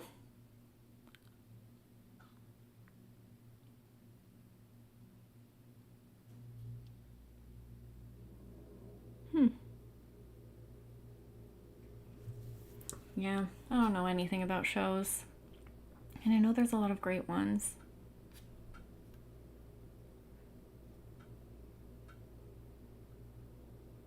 Oh.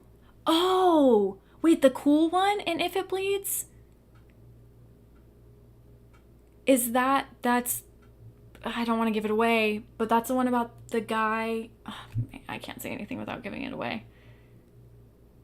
I think I know which story you're talking about. The really cool one.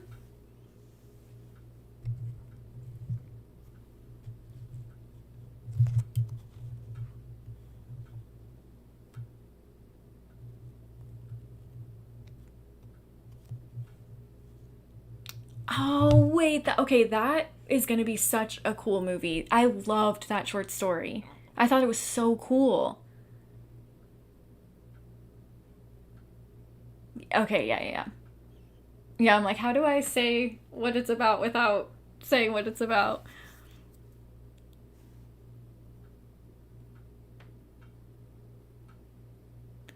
I totally forgot that was what that book was called.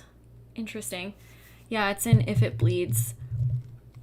I would pull it out, but it's way in the back of all my Stephen King stuff. Well, that's neat. I'm really excited for that. That's going to be really cool. But probably less of a horror movie, right? I mean, people. But I don't know.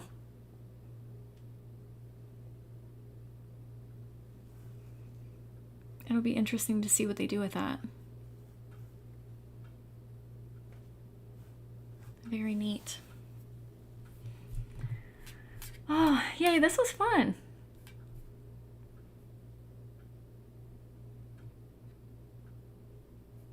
I do have that Joe Hill book, but the only story that I've read is the Black Phone one. But I haven't read the other in that book, but I should. Yeah, that's what I was going to say. It feels more like a drama story. But I guess there is a lot of, people getting offed and stuff. But that'll be cool. I'm very excited to see that. It sucks that horror movies that do well aren't really horror movies, even if they're from someone like Stephen King. Horror is just not taken as seriously as I think it should be. I'll try it out. The only Joe Hill book that I've ever read is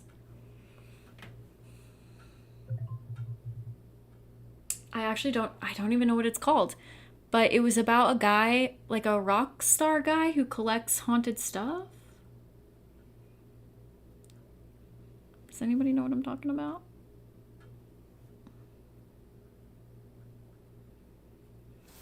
And I liked it, but I didn't. It wasn't my favorite book ever. Oh, heart shaped. Yeah, heart shaped box. Thank you. Yes. But that was also when I wasn't reading as much as I'm reading now. And I did really like The Black Phone, so I should give him. I also have that Nosferatu book. I should give him another go. I just think it's funny that he goes by Joe Hill, and he was like, "Well, I wanted to start a writing career," and he looks identical to Stephen King. I also thought it was funny. Oh yeah, Horns. I saw that movie, but I didn't read the book. I did watch that with my husband, and I was very confused. I was like, "What is this?"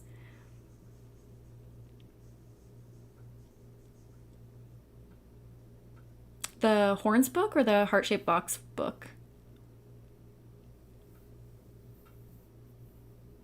Thanks for coming by.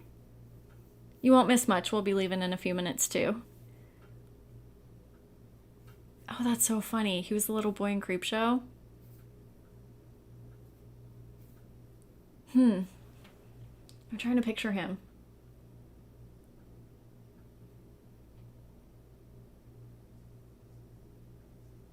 Oh, a heart-shaped box. I don't know. Did he write that with Stephen King? I know they have written. Didn't they write in the tall grass together, or am I mistaken? But I know there have been a few things that they've written together, which is cool. It's cool that he followed in his dad's footsteps. Okay. I haven't read that one either, actually, but I did watch the movie of that. It was pretty interesting. You're like, I knew it was one of them.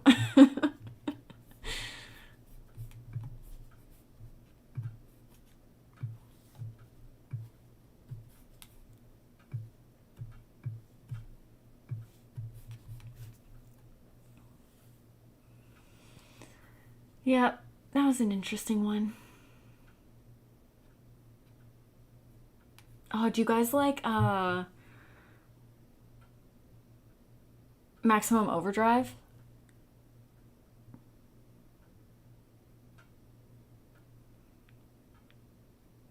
I loved that. We grew up on that movie. I loved that movie as a kid, and I just watched it not too long ago, and it's still so fun. It's so ridiculous, but it's so fun.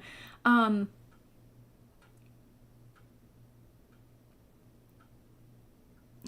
I'm a picky eater too, so I totally understand. But thank you for coming by. Yeah, I think wasn't it it was the only movie he wrote and directed, I think, right? It's so fun. I like at the beginning when he's using the ATM machine, he's like, "Honey, this machine just called me an asshole." Yes, yes, yes. And you can tell. You can tell in the movie. It's so fun. Thank you. Thank you for coming by. No, really? Trucks? So funny. To the question about manga, somebody sent me. Hold on, let me see if I can see it because I have.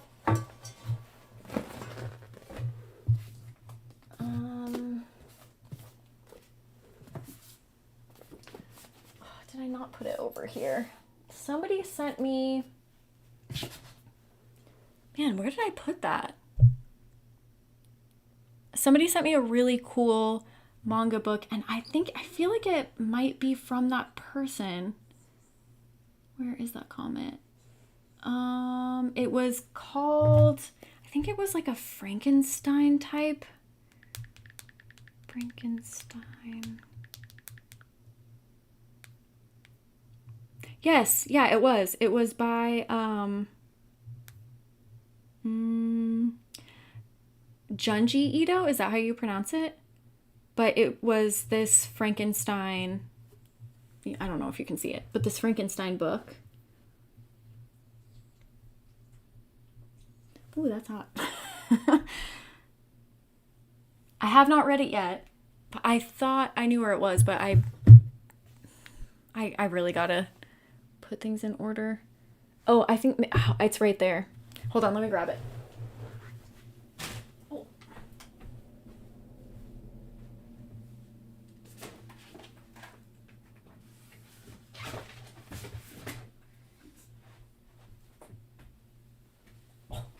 Jeez. Okay, I had to do a little acrobatics to get it. But this guy, I haven't read it yet. It's in my pile of books to read.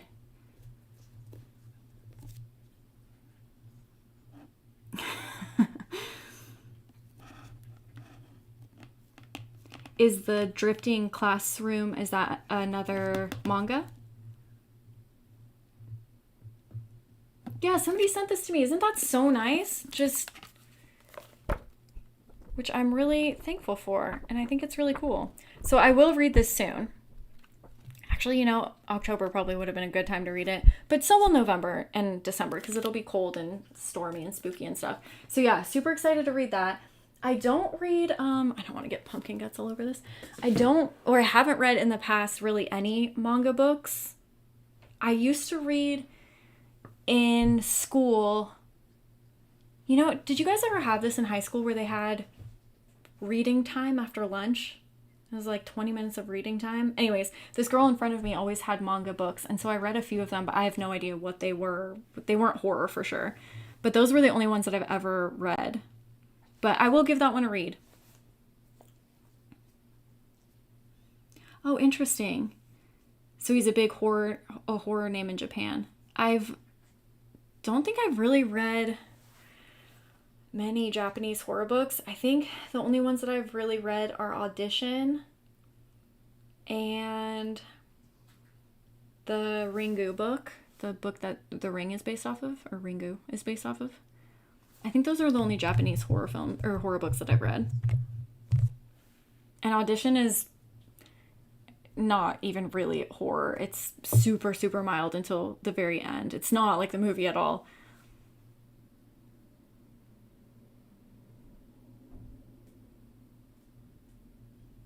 Oh, interesting. It just appears in some kind of wasteland. Huh. Interesting. Yeah, I've never even heard of that. I haven't even heard of this either. Alan Moore's graphic novels. I know that also another graphic novel is the movie. I can't remember what it's called. The one with the vampires, the however many days of night. Do you guys know what I'm talking about? I think Josh Hartnett's in it. Something days of night. Does anyone know what I'm talking about? Yeah. How do you pronounce his name? Is it Takashi Miike? Yeah, that movie is something else. Yeah, nothing like the book. Absolutely nothing. 30 Days of Night. Okay, yes, that is also based on a graphic novel, which I would like to read as well. But I don't know who wrote that one. You guys are like 30 Days of Night. There's 30 of them. I have read Hill House. Oh, thank you. Mike? Takashi Miike. I think I've always pronounced it Mike. Dang. I feel like he also did some other movie that I watched and I was like, what is happening? But I can't remember what it's called. I have read Hell House by Richard Matheson. I'm not the biggest fan of haunted stuff where... How can I explain this? You know, in that book, so it's the same thing in that. It's the same thing in Ghost Story. It's the same thing in like kind of any of those books where there's not really any rules. So in Hell House, for example, the ghost can like possess you and make you do stuff, but there's no rules as to when they can do it, who they can do it to. And so the whole time you're reading it, you're like, I don't even know if this is the ghost or the real person, and those kind of irritate me. So I'm not the biggest fan of Hell House. Like, I'm glad that I read it, you know, and I'm sure when it came out, because it came out in like what, the 70s, I'm sure it was a great spooky book, but not my favorite Richard Matheson book.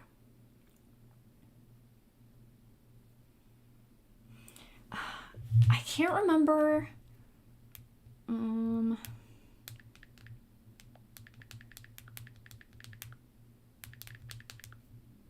It may also have been a different director. But I remember I watched one other Japanese horror film, and honestly, I don't even know if it was horror, but it was weird. But none of these are looking familiar. But it was very dark. It was very messed up. Oh, he directed the one Miss Call movies. I've seen those too. Was it this one?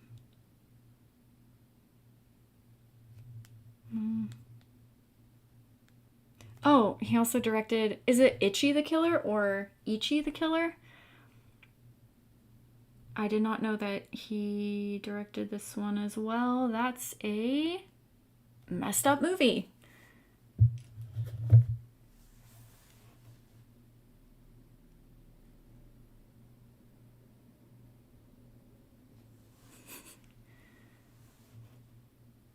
Yeah, that's I did love that movie in high school, but wow. That's a brutal one.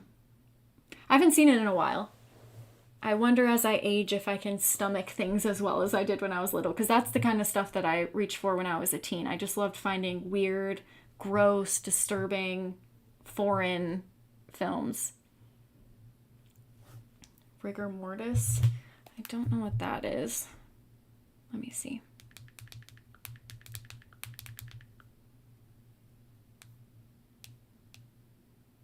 Yeah, I've definitely never seen this one. And this is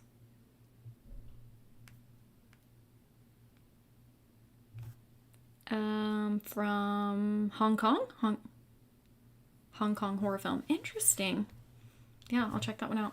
I do love foreign films, but like I said, my husband does not, so I rarely watch them because usually if I'm watching a movie, he wants to watch it too. Flowers of Flesh and Bone. Okay, I'll have to look that one up too. Awesome, awesome. Okay, wow, I cannot believe how have I been how have I been talking for this long? Oh, Flesh and Blood. Flower of Flesh and Blood. Okay, I'll look that one up too. Yeah, Audition is there's some scenes in there. There are some scenes. And it's crazy reading the book and then watching the movie. You're like, where did you get all this from? Because the book is super mild. It's really not, it doesn't even really feel like a horror book. Maybe the last 10 pages do, but other than that, not really.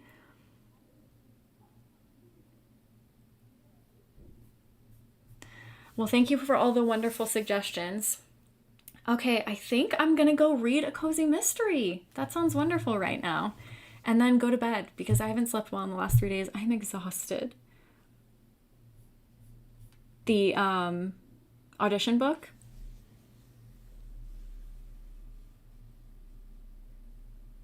I don't think I've seen that. Yeah, you guys, there's only a few days left of Halloween, so carve your pumpkins, get in your horror movies, get in your spooky reading. It's coming up. It's coming up. But thank you guys for your suggestions. Thanks for hanging out. Thanks for taking my quiz. That was so fun. Yes, yeah, the Darcy Coates book is a perfect read. I don't know if the Ashburn House is the best of her haunted house stories, but you know, it's good. You start there and then you can work your way up to the better ones, you know? Or maybe you'll love it. I don't know. Thank you guys so much. Thanks for coming by. Okay, now here's the problem because I forgot how to. Oh no, I think I end the stream here. Last time when I was playing the game on Patreon, I was like, I think I ended it. And then my husband came in the room. I'm like, oh yeah, no, I ended it. He's like, no, you gotta push this button. But I think I figured it out. Thank you so much. Thank you for watching my videos. Super appreciate it. I'm glad that we can all just get together and talk about spooky stuff. Thanks, guys. And then I'll see you if for anybody who's in the Patreon, I'll see you tomorrow for another movie night in Patreon. We're doing movies for the next 3 days, Monday, Tuesday, Wednesday. We're doing Donnie Darko. We're doing Trick or Treat, and we're doing Halloween 3 Season of the Witch. So those will be over there. And then if not, then I'll just see you Thursday with another horror video. So thanks, guys. And yeah, I will see you guys soon, regardless. Thanks for hanging out. I really appreciate it. Bye, guys. Thanks for watching me carve my shitty pumpkin.